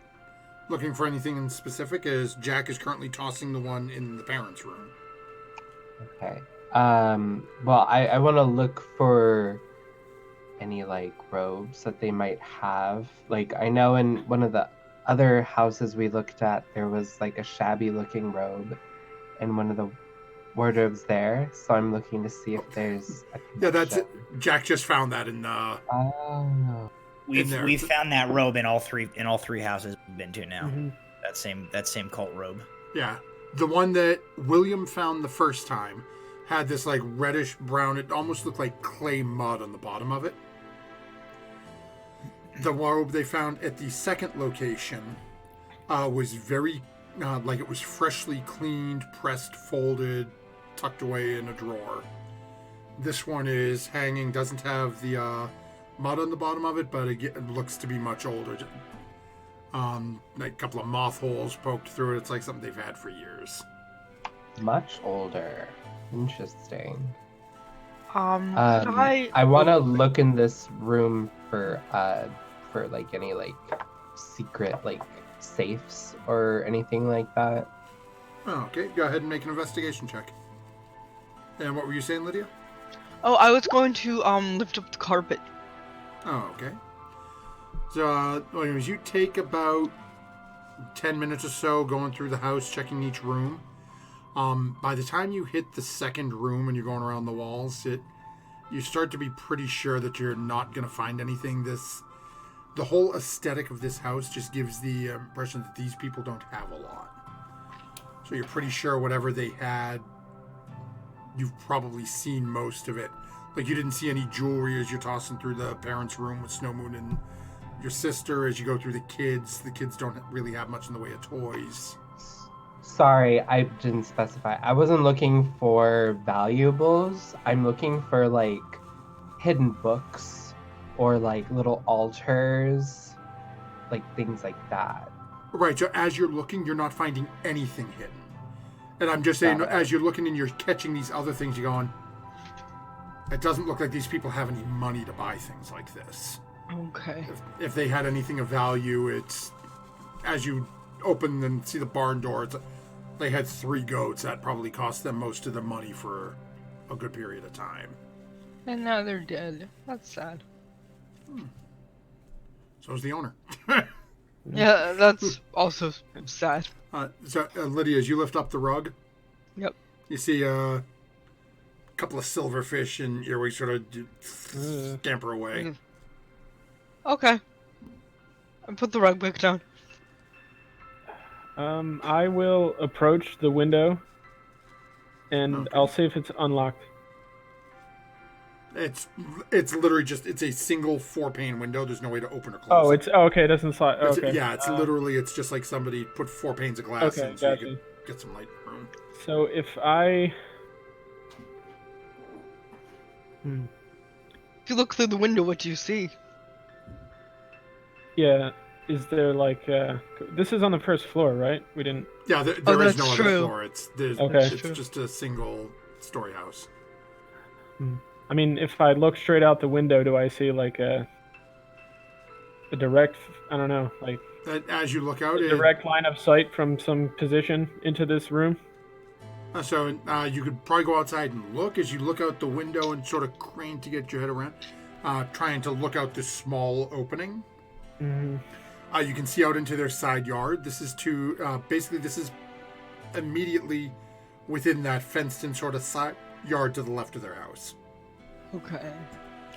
So you could go out through the barn door in the back, out into that fenced-in area, and take a look and see if you want to go out, look out there. Yeah. Before he leaves the room, as I see him looking out this window, I do his sort of to his elbow. She says, the pane of glass is missing, but I see no glass on the floor here. Snow, do you see any marks on the panes around the glass, inside or outside? As if someone, if it is not broke, it is this, and she sort of mimes like cutting I don't know, medieval fantasy caulking away from the pane of take it out. Says, could perhaps leave a dagger or knife mark on the pane to see if maybe this glass was removed. Or look Yes. to see if there's glass on the outside, in case this window's been punched from the inside or something. Yeah, so I'll say to Jack, I didn't see any broken glass inside, so I was about to head out to the yard to look on the outside to see if I could see any marks or evidence that someone had tried to force their way in. Alright. Good luck. Godspeed. Are you in the room, Lydia? Is this? I'm in like the hallway. Okay. The open floor Yeah, plan. this really isn't a large house, so as people The are sound talking to carries. you, y'all are pretty easily able to hear each other. Where is that coming from? I'm over here. I'm over here. Yeah, so I'll back out of this room and go through like the barn door to get to this side of the house. Okay. Again, you walk through that, say it smells a little rank in here. But easy enough, you swing open the door and head into the back area. And again, you can tell the backyard looked to be fairly well kept from the goats eating the grass. It's a little overgrown now, but nothing too horrible. All right, and I guess, yeah, based on what Jack said, I'm gonna like get real up close, like around where that missing pane is, and see if there's any kind of like scratches or Oh, okay, go ahead and make an Anything like investigation that? check for me. She's doing the same thing on the inside because she wants to know if it was taken out, whether it was taken out from the outside or the inside. Oh, okay. 12 again. Oh, okay, and Jack, roll investigation inside. I rolled a 3, so I don't think it matters what my Ugh. So, Jack, as you're looking, you don't notice anything on the inside. Snowmoon, as you're looking, you don't notice any knife marks or anything on here. But what you do notice is it seems like at one point there was some sort of almost like a screen covering over it. Hmm. So you can see a couple of points where something was tacked on the outside, but it doesn't look like it was so much a security thing as more to keep bugs out. I see. And as you're poking around and look down at the ground, you actually find what looks to be a small piece of mesh material. Hmm. So I guess I'll reach down and pick up the mesh and show it to Jack. It looks like this paint has been missing for some time, and they just simply put this mesh over the window to keep out the bugs at night. Hmm. But I don't see any knife marks or anything like that. So it did not tell us if. I mean, it is probably safe to assume that it is from outside that killer removes this, but It's, how big is strange. one individual paint? The paint itself is probably maybe 8 by 8. So you're pretty confident that somebody with a hand crossbow could sort of put it up to there and shoot through it. Oh. So with minimal, difficulty. Did this guard tell us where the body was found? And that he was found in bed and there was a whole lot of blood. In bed, okay. As you're looking, hey, that bed's right there. Yeah, I mean, I suppose someone could have just shot right through the missing pane and didn't even have to break in if he was sleeping when it happened. it is. I am think. It is strange that there is wife and child and they are missing. So I think perhaps maybe wife is remove glass to let killer get a clean shot, but that seems is not the case. Hey guys! Whoa, that's a lot of blood. I found this under the kid's bed, and I'll hold up that symbol. Oh, tear! Yeah, God of that's what I... stuff. Justice and anvils. I mean, justice and scales. Scale and hammer? Hammers. I'm not really a religious type person, but I mean, what if... it's not a big house. The screen was removed while the people were out, and the person came back later and shot both the husband and the wife, but the wife survived. I mean, there is a lot of blood here, and they skedaddled with the kid. Wouldn't there be a trail of blood leading from the house, though? That's I think a good point. maybe she had a way to stop it. Did That's anyone? true. Was there a trail of blood and we missed it? And I, Look in the hallway. yeah, or as, at least as you guys look down, you like, don't even have to check. There are encourage no them to look footprints. and come outside. No Yeah, footprints. as you're looking around in this bedroom, there are no footprints leading out of this pool of blood. This is perhaps take too much of a guess, but this is this symbol of tear. It is under a bed of child. Yes. Yeah, it was hidden quite well. Hmm. It's like I I was am- embarrassed about it, or maybe the parents well, weren't happy with it. we can be fairly certain that the child parents is part of some sort of cult. She like holds up the creepy robe. Well, one of them. At least one of them. I think that perhaps whatever the people who wear this robe is not get along with those who are like Tyr. I do not know. Maybe the parents just didn't like Tyr. Not like Tyr. Tyr is good. He is justice. Only people not like Tyr are people who are up to no good. But this is the first time we've found any symbol of Tyr. We didn't find that in the other two houses. Maybe It's the also first household time that believes there it. is anyone besides the murderer council person involved. Or, so to speak, the werewolf man notwithstanding. Huh. Every other house is supposed to be family is dead, no? Do you think that maybe the person who did this is doing this in the name of Tyr? Like maybe they are a good person fighting there are- wrong. There are I think many there is a gods lead who that we could have be. that we can maybe find this out. Well, we still have more information to gather before we start making lots of assumptions. Maybe the temple we're going to is a temple of Tyr.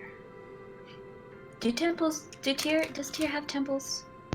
Do I know what this is I a don't temple know. of? Let me see. I don't know. I mean, I've seen it going Never around, tell but I what it is a temple of. Maybe the temple should be our next destination then. The temple should have been our destination before we came here, but yes, I I'd agree. rather limit our walking. Especially I'm not feeling very good now. Anyway, if we're done here, we've checked everywhere, yes?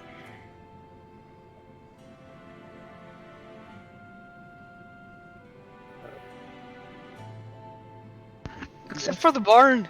Did you want to toss some hay? What? There's a barn, and there might be stuff in the hay. I don't know. Maybe we could, while we're here.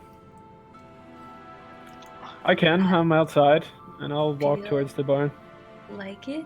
Okay. I guess I'll just start, like, digging around in it. Okay. Go ahead and make an investigation check. Oh, I would also- two. I would also like to look around for something I would think might work for locate object. If the wife and the child ran away, maybe there's something that I could look at here that would help me lead to them. Holy using symbol that would probably as do well. it, right? If that was hidden Well, in the I'm- bed. Seems They like have to you have need the like a object personal on object, them. right? Yeah, but they have to have a object on it for me to locate them. Oh, So, I mean, if I just familiarize myself with this object, I mean, there's lots of symbols of Tyr around. Sure. So when you're in there, realistically, your friends probably don't give you more than about 4 or 5 minutes. Just in your Yeah. as you're just tossing hay left and right. Eventually, you don't find anything. You come walking out. You've got little bits of hay sticking between some of your scales. Just sort of that uncomfortable, itchy feeling you get. Yeah, I'll just return to the window. Well, I guess I could go back inside at this point and just At say, least I feel like I'm not the only one anymore.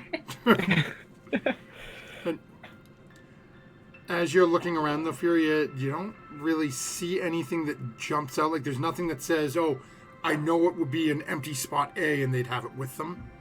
Right. There's,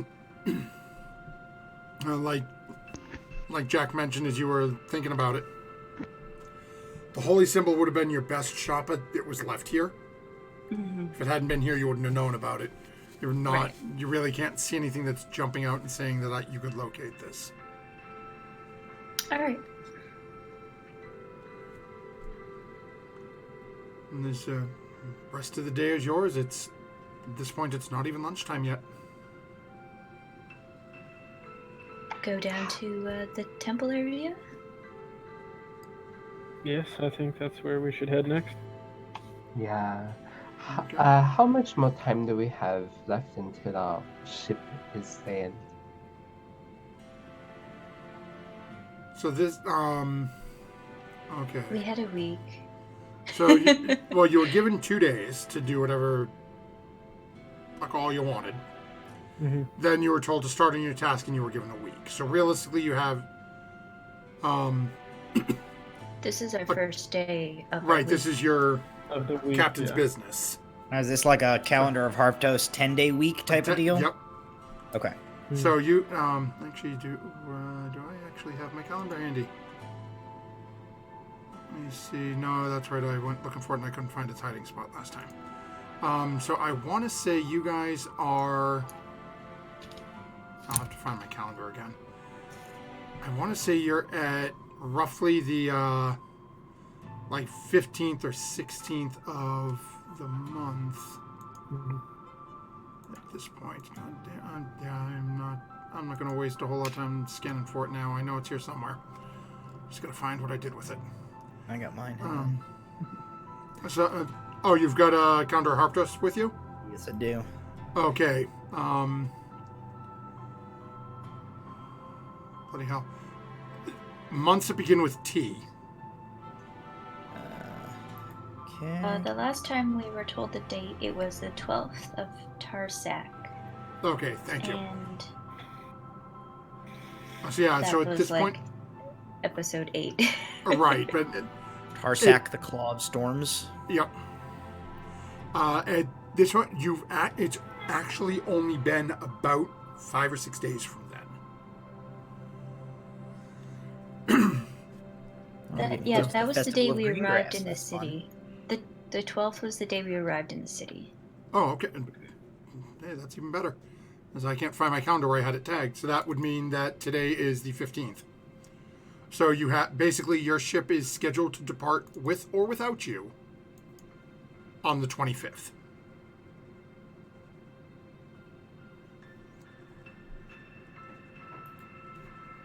So let me mark. Just give me a second to jot this down. So okay. It's funny. This campaign is only like 10 days behind my campaign tomorrow. It is green grass on that. Oh, day. jeez.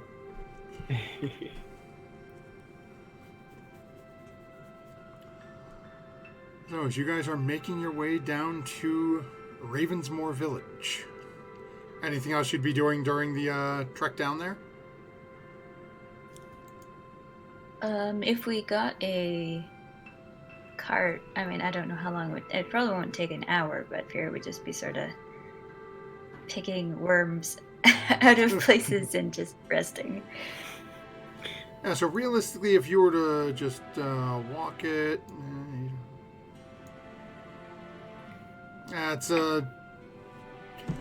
it'd take you a little bit of time going through the city for it. It's give or take about 2,100 feet. Oh, what's that? Half mile. So it'd take you a little bit of time to get there. Not a whole lot, but and you can get a cart for one like that. It might cost you, 5 copper or a silver a piece. Or you can just walk it down, take the time up to the group. I'll walk it down. Yeah, I'm fine with walking as well. Okay. Yep. Eventually, as you start making your way with the with the directions you are given from the viceroy and the guards, you're actually led to basically I'll call it almost the middle of Ravensmoor Village. This sort of large open area. Did the Viceroy and the guards... Sorry to interrupt. Did the Viceroy and the guards actually tell the place? Because I didn't have that written down until the spooky guy told Jack. Oh, I don't know if I just missed it. No, that's actually a good point. It was mentioned by one of the other guards after Jack had mentioned it to the group. So it wasn't the Viceroy. I didn't think she had told us, which was Yeah, something no, that that's- Jack was going to bring up, was like, She be didn't careful, tell us. because technically we might not have her authority to, like, Yeah. check this place out. So we got to just, like, Thank you. I forgot that. bluff our way She in. didn't mention that part.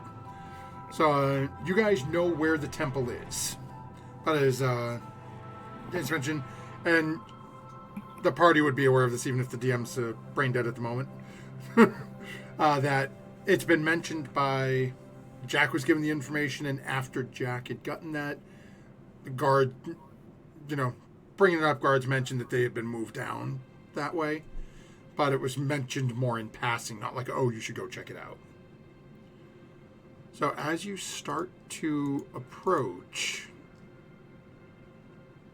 and again, you're watching, you're seeing these different, you're sort of, looks a little bit more of a middle class area for the city. As you're coming down one of the side streets, you can see that it opens up on your right-hand side, and you can see the dock ward. At points, you can see down a couple of the side streets, and you can even see the mast of the ship in the distance. But eventually, you find yourself heading into further in towards the middle of Ravensmoor Village.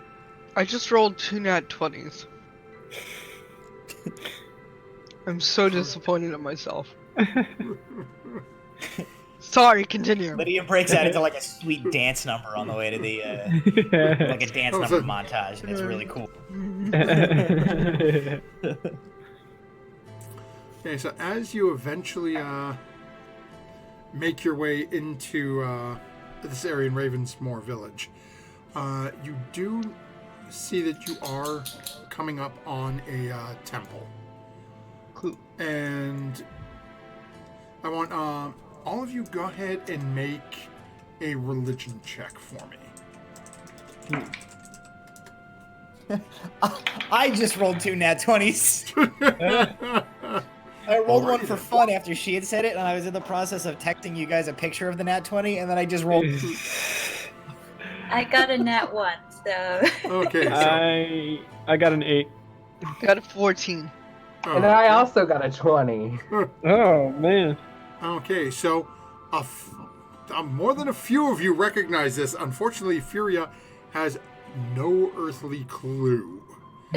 Probably fits, however. And as you are approaching this, you notice that the buildings around here are a little more, I guess I'll phrase it, a little more run down. It looks like this specific temple is to a deity that is not widely worshipped. And as you're approaching it, again, you get that same, a very similar image to what Furia found in the house. It is an image of a set of scales. But this time, in place of the warhammer that Furia had found for Tyr, this is being held by what appears to be a skeletal wrist, representing Kelemvor, Lord of the Dead. And for those of you who rolled, I think it was only the halflings who rolled over a 15, because I can't remember what Snowmoon rolled. 8. Okay, yeah. So the halflings would also know that Kelemvor, beyond being known as Lord of the Dead, Kelemvor's other name was Judge of the Damned.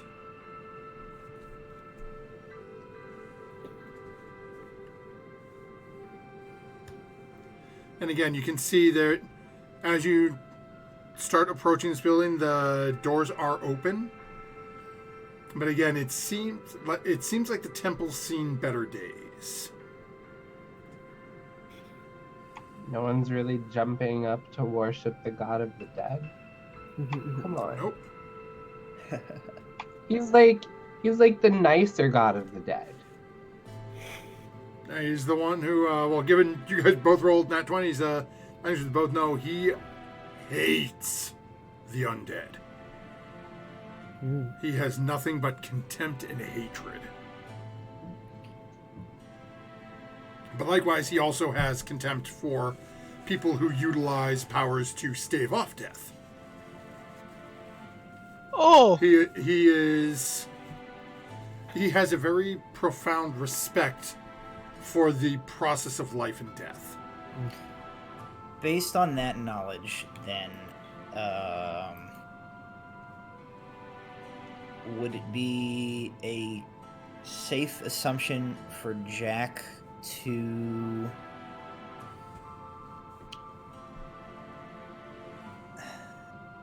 assume that this deity is... I'm trying to figure out how to put this. This deity seems to have some very similar like guidelines and opinions to somebody that is in the sort of sphere of Jack's situation.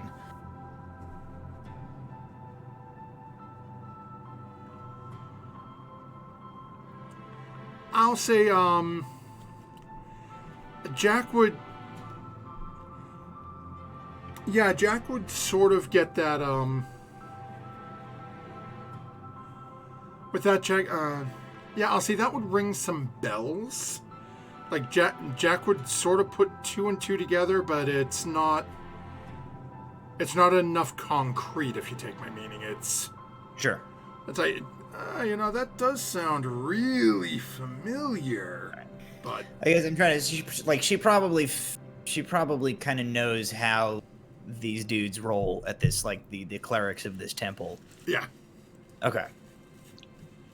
Do they not like killing spells? Like prolonging death like that? Or With you're not 100% Lydia, you wouldn't even know as much of the with like the balance of life and death. You would recognize the name and the symbol. okay. But in terms of exactly what he's viewed, that this deity is viewed as basically the gatekeeper, the judge that you meet Okay. when you die, and he decides, are you good, are you bad, where do you end up? Okay. But beyond that, you're with what you rolled. Unfortunately, you're just not on. That's all you know. Okay. Thank you. Alright. I'm a cleric. We should be going into the temple. Makes sense to visit other temples. What's our story? I'm a cleric trying to visit a new temple.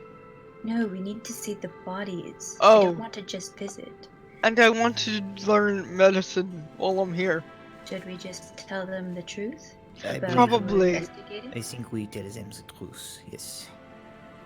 Alright. Probably. Perhaps do not, maybe we not say that the lady is sent us here directly. We can simply say she has tasked us with investigating, and our investigation has led us to search here. It is Alright, right that's good. to say anything that is directly untrue, in case it is information get back to her. We've Good been idea. hired and this is where the trail has led us. Oui. Fair enough. Nothing is lie about this. Let's go then. Alright. So enter the temple. Oh, okay. So as you group of you head into the temple, and get about 15-20 feet in, and slightly older human gentleman starts walking towards you from the back area. Sort of stringy whitish gray hair, skullet, spear bald on the top, just sort of long hair all around the ring in the back. Long flowing whitish gray beard, but again, just almost a little unkempt, like just sort of a couple of like matted or knotty spots in it. These sort of very neutral gray robes. And as he's walking forward, you can see this a hanging, looks to be like a steel or silver-ish chain with a medallion hanging around with that same gripped scales emblem held on it. As he walks over, hello, what brings you here? Good evening, Father.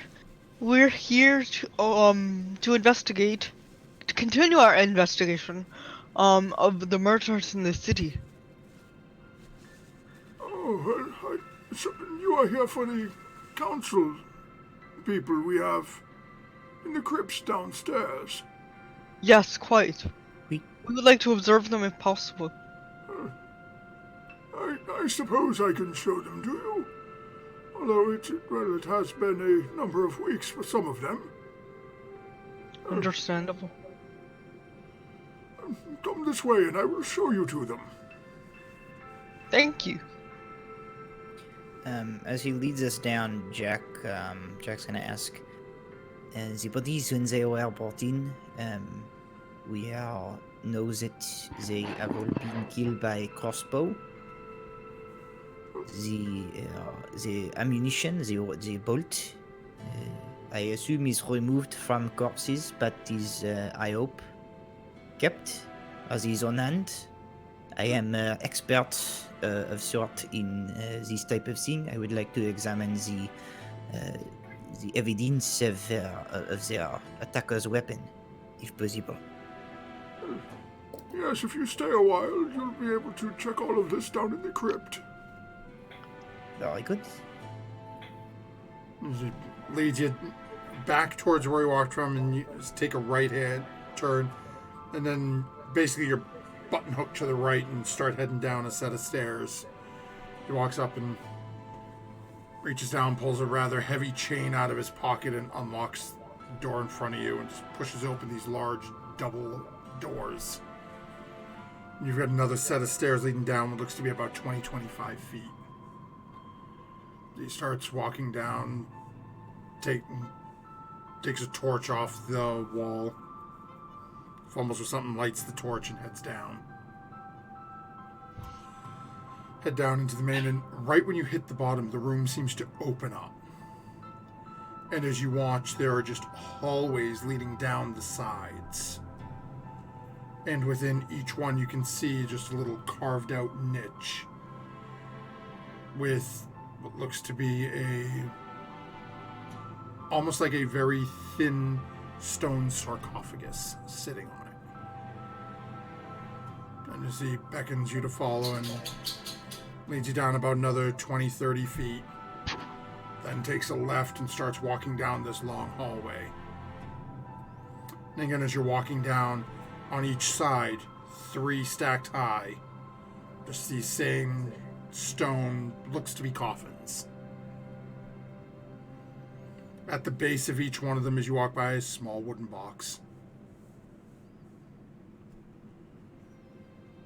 Gets down to the end, and he points on the right-hand side, and there's 2 stone sarcophagus. The bottom one, middle, the top is open, and on the far, about another 20 feet in front of him, there seems to be a large table with what you all assume to be a body laid upon, which has some sort of a sheet or a shroud laid over it. Here are the 2 that we've, the first and second. The third body has not yet been prepared for eternal rest, so it is still upon my table. I see. So the third body was... Are all the people that die in the city brought here? Those who are chosen are brought here. There are other temples and other areas that people may believe in and choose to bring their dead to. Okay. Who is the one who is choosing those who are to come here?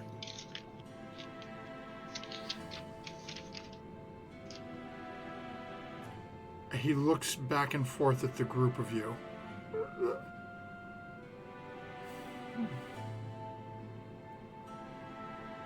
Shall we look at the bodies?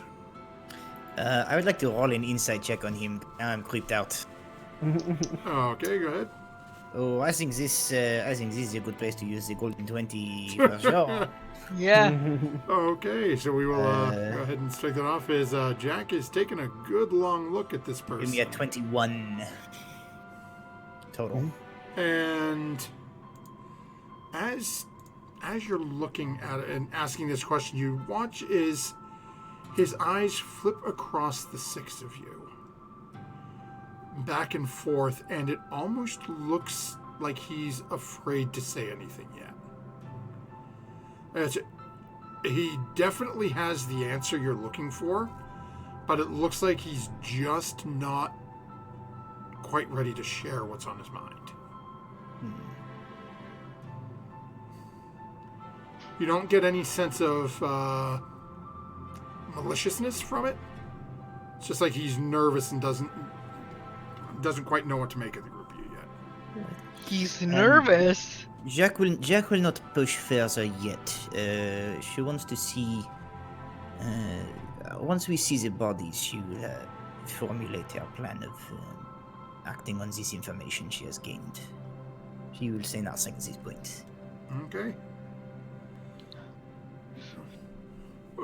He's nervous. Where would you like to start? Or shall you divide and conquer, as they say? Well, why not the one on the table first? All right. Is this Which one is this? Sorry, I forget who died last. This is Wolf Swift. This is the most recent. Okay. And for me, I've been looking, and I don't want to make a whole lot of noise with plastic and stuff. I can now find my notepad with her name on it. It's probably on the other side of the screen, and I'm not moving it. So. Okay. That's fine. Oh wait. Hey, if only the DM wasn't a twit and remembered. Yay! I've got this. Oh wait, no, that's right. That was pulled when I put it onto the other page. Okay. You're looking for her name?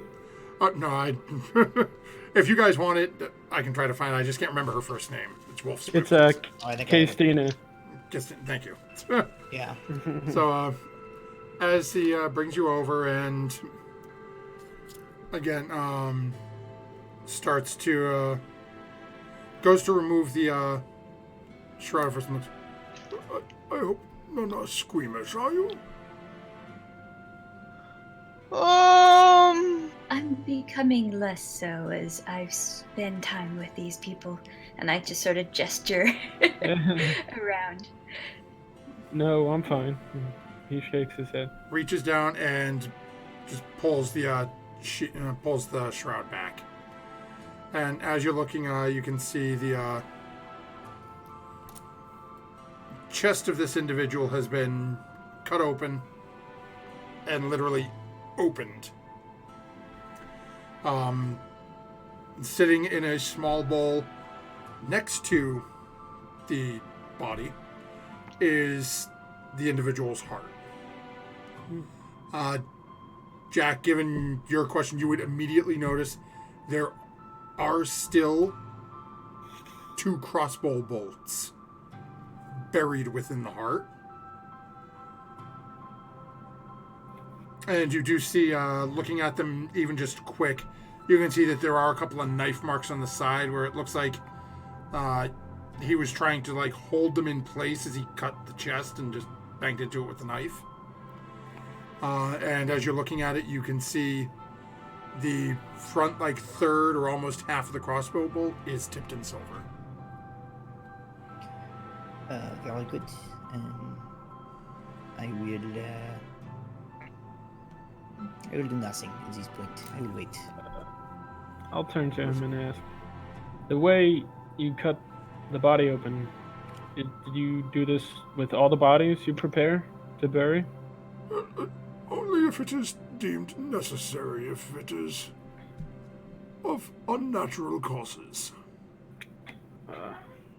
Having someone with silver-tipped crossbow bolts buried in them is considered unnatural here. Understandable.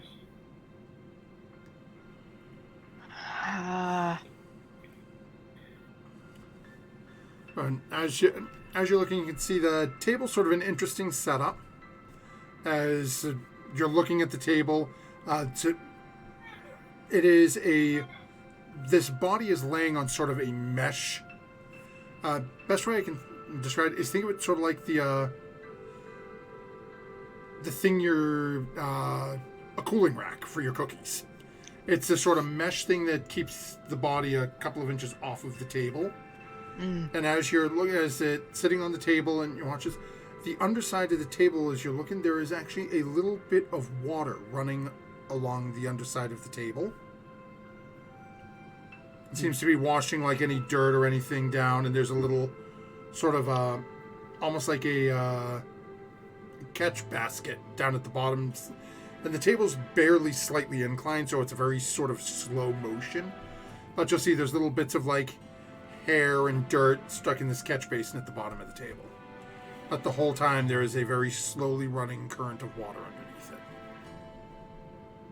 Hey, how long do you think we're gonna be here for? As long Why? as we need to find what we are looking for, I think. What about over an hour? If you need an hour, we will stay an hour. What are you thinking, Lydia? I was thinking that this guy could be a little help to us if he was a little more friendly. What exactly do you have in mind? That just Uh, making him I mean, a friend of I mean, ours. Get okay. him to trust us a little more. He's Would that right help our there, investigation Lydia. any? You need us to Li- distract him while you do this hour-long... While this is going on, I'm gonna like try and get the attention of this cleric, so he doesn't like. So we're not just discussing him. And right So in it's front not like Lydia. the 6 of you sit around like this with him right here. of him. Yeah. Lydia, I'm just he's gonna start standing like right pointing to things there. on the body and the. So All right. as you're having this conversation and chit-chatting with them, Snowmoon, go ahead and make an investigation check for me as you're sort of Okay. because you're spending a little time now. You're chit-chatting with them. You know, you guys are going over this body that you're looking at in front of you. So, That's a 10 on the dice. oh, okay. And what's your modifier? 0. So Oh, okay. yeah. So, as you're looking at this, at the body again, and you're noticing in a couple of spots where the like on the body itself, so it's a little difficult to see as now most of the chest has been, you know, peeled back and opened. You do see what looks to be almost like a couple of almost like burn marks on the skin where it looks like the crossbow bolts went in. Okay. I would be looking at the hands to see if fingers were missing like the lady suggested they were. As you do notice that there is a ring finger missing. Yes, I'll turn to the cleric, and these burn marks where the bolts entered the body. Did you notice these? Yes, we And I'll saw kinda them, but point we to were them and- unable to determine any cause. We have checked the previous bolts, as well as the ones that are still embedded in the heart. None of them are coated with anything that we've been able to discern. Again, it could be something that has evaporated, as we don't get the bodies back for typically a few days after death. I'm continuing to very closely observe his answers to these various questions to see if he's full of shit. Seems to be being honest with you. Okay. Again, you just get the impression that he is choosing the way to word things very specifically. Mhm. It's like he's not trying to hide anything. He's just trying to watch how he says things. Okay. The viceroy was, it seemed, concerned that someone is killing our council people. Have you kept her up to speed on your examination of body? Have you told her that there is someone shooting silver-tipped crossbow into her council people? The guards have been made aware of it. I don't get too the Viceroy's estate myself very often, but I have made the guards aware of it, and they have told me they have passed the information along.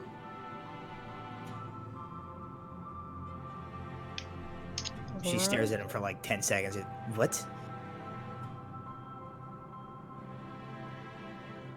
What? You say long story. He leans down a little closer to Jack.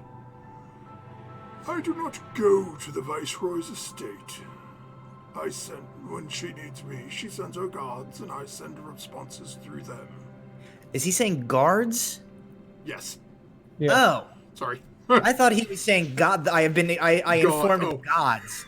No, guards. Jack is like, no. you crazy person? What am I That's hearing? what I was like.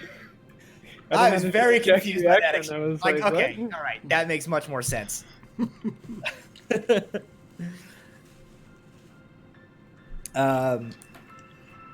Sorry, my common is so good.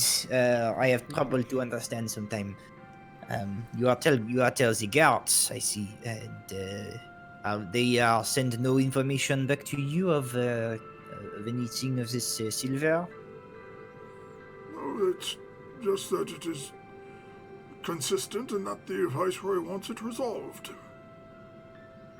I see. You would think she would be more concerned about the murders of her council people involving silver crossbow bolts. Are the silver-tipped crossbow bolts on all of them, or just this one? Each one of them has been slain with the same weapon. Was there anything else unusual about the bodies except for the silver crossbow shots to them? Again, you watch as that face pauses for a moment. Mm-hmm. I cast Charm Person on him. Do I hear That Lydia escalated. chanting as she's casting the spell? I'm Maybe. assuming it's verbal. Does Charm Person have a It's verbal. Okay, It's it's just not. verbal. No, verbal and somatic, but doesn't tell Oh. me what it is. Yeah, so I'm- that just means it's the hand motions and Yeah. speak. And speech. I'm going to like Smack me slam in the my face. heel into the bridge of her foot, like hard. Okay. So you're gonna Okay. try to. I'm interrupt trying her? to interrupt her and get her to stop doing what she's doing. I'm not sure what she's doing, but I know she's casting a spell and I don't want her to do it. Okay, go ahead and we'll say make a dexterity check to see if you can react quick enough here, because this only takes a couple of seconds for her to cast this. Yeah, that's the 21. Oh, Okay, Nice. so, Lydia, all of a sudden, and you don't know how Furia reached the instep of your foot, but her heel slams on the inside of your foot, and it is a Ow! pain like you have never felt. Furia, watch where you're stepping. Oh, I'm so sorry, Lydia. It hurt. I think you dropped a worm on my foot. Oh, I'm sorry. Maybe it will just die down there. Hopefully. I All right, get all right. worms into my crypt. Long story, but I just really like, forests and dirt and, stuff like that. and it's a crypt. I'm sure there's already worms here. No, as you would no doubt notice, everything is carved from stone. Even our This is true. sarcophagi and coffins are stone. It must take a long time. A very long time, but it is necessary. I see. So, can we see the second body in that box right there? Yes, but of course. He comes shambling back over to where the other two were. Goes on to the middle, and you watch as he reaches up and sort of grabs hold of this and starts to pull towards him. And again, Okay. you hear as it slides out, then as it almost like drops one side of it about 4 or 5 inches. Mm-hmm. Reaches down, pulls out that same bundle of keys, looks back up at that, flips through a couple of them, unlocks a lock on the actual sarcophagus. Puts the keys away, takes the lock off, pulls a chain off, and then gestures over at Snowmoon. You that big fella? Be a help and push the lid back for me. Sure. And he just pushes the lid back. You slide the lid back, you see the councilman, well, what you assume to be the councilman is again, you can see chest has been, you can see where the chest had been cut open, but now it's back together, stitched back up. You see a couple of holes in the chest. But it's not burn marks by the bolts, right? As you look, you do see those same. Looks like there was some sort of reaction on the skin. So, is this the Galantara body or the Arkanscape? This is the second one, so this is Galantara. Okay. Arkanscape was the initial. That was the oldest. Okay. As you're looking, and it's getting a little harder to tell, at least on this body, is it has been somewhat preserved, being in a stone coffin, but even it's starting to decay a little. You also notice that within there are a bunch of different, I guess I'll phrase it like fragrant herbs almost.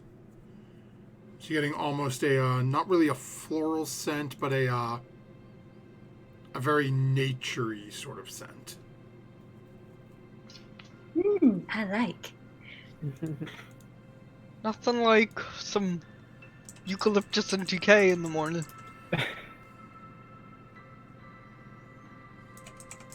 Well, alright.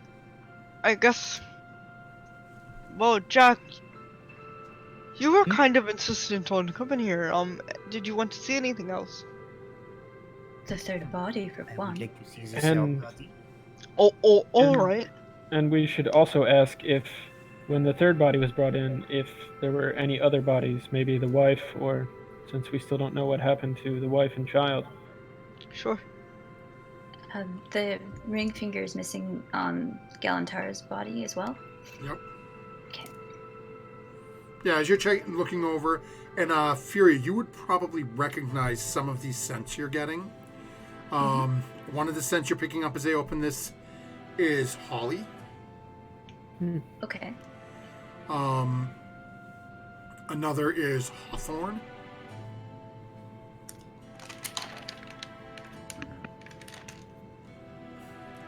And the last one seems to be juniper.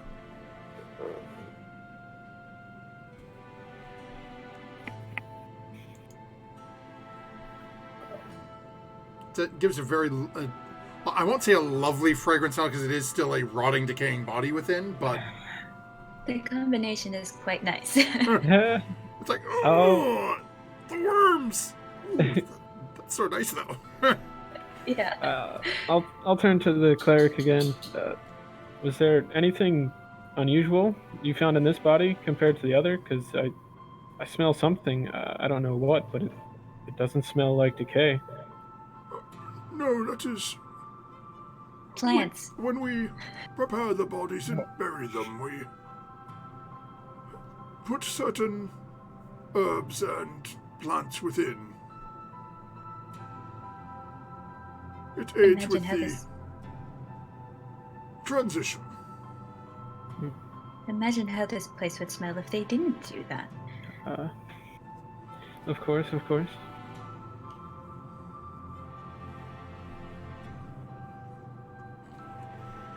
Then as he checks, make sure everyone's okay, eventually pulls the lid back shut, locks it back up, and you watch as he slides this back into place and proceeds to pull out the bottom one, unlock it. Where this one's on the ground, he just slides the lid back himself. It's nice and easy for him. Okay. All right. And immediately, this body is much more decayed than the other two. Right. Again, you see that there are the same sort of cluster of wounds on the chest, same little burn marks, same missing finger. Again, you notice similar floral scents to it. Fury, I'm going to say make a nature check for me. So I'm not sure whether or not Fury would know this one.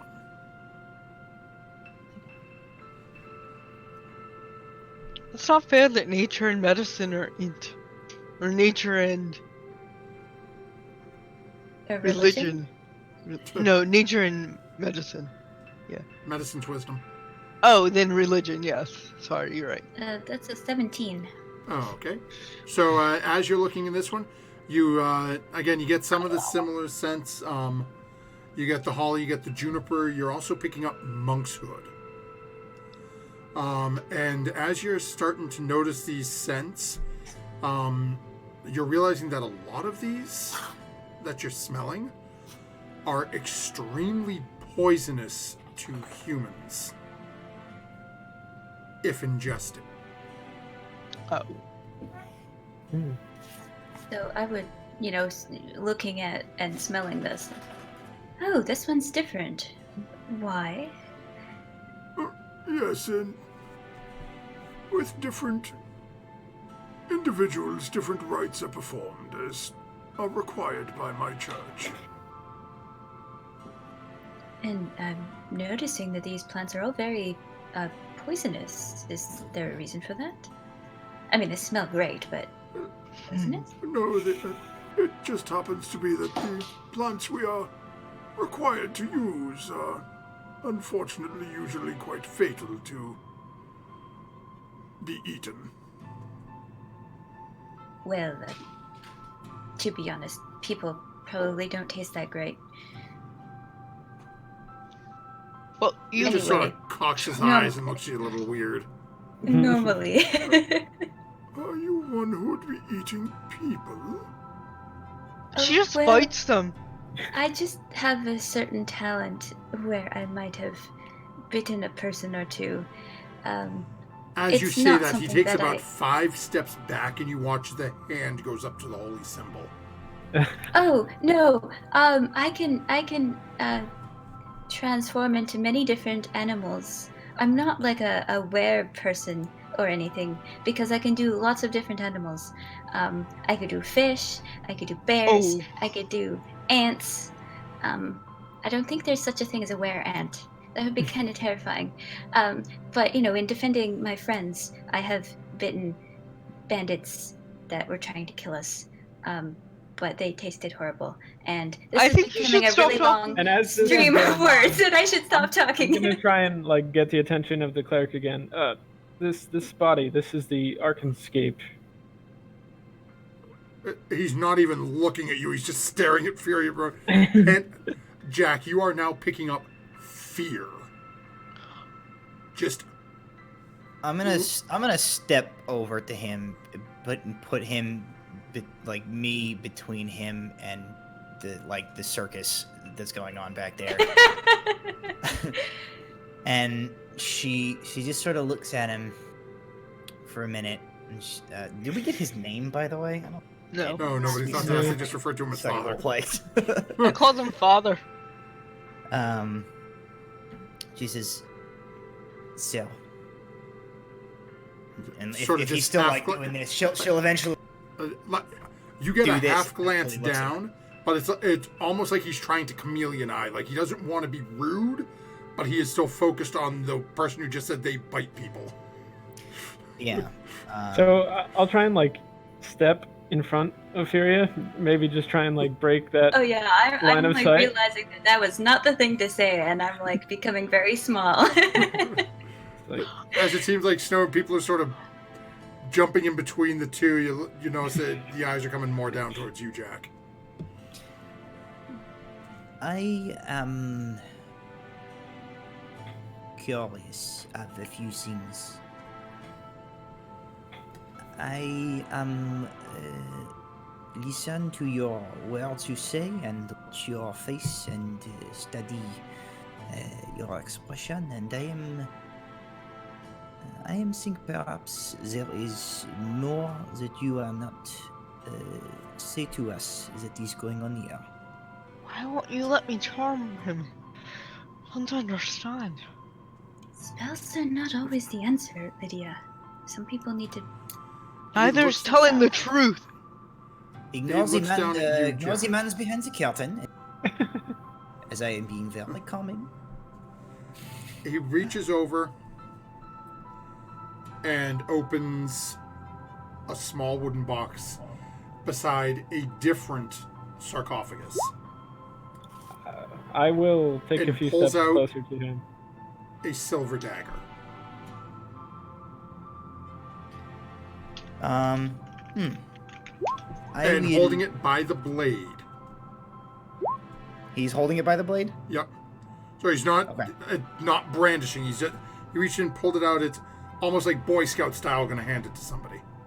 I reach out to take the handle of the dagger. He takes it, takes his hand, and goes, and then hands the blade to you. And holds up his hand and just sort of wipes the blood off. Okay. I will also give it a secondary wipe on my pants. And then she'll hold up her thumb and kind of like put the point into her thumb until it draws a bead of blood.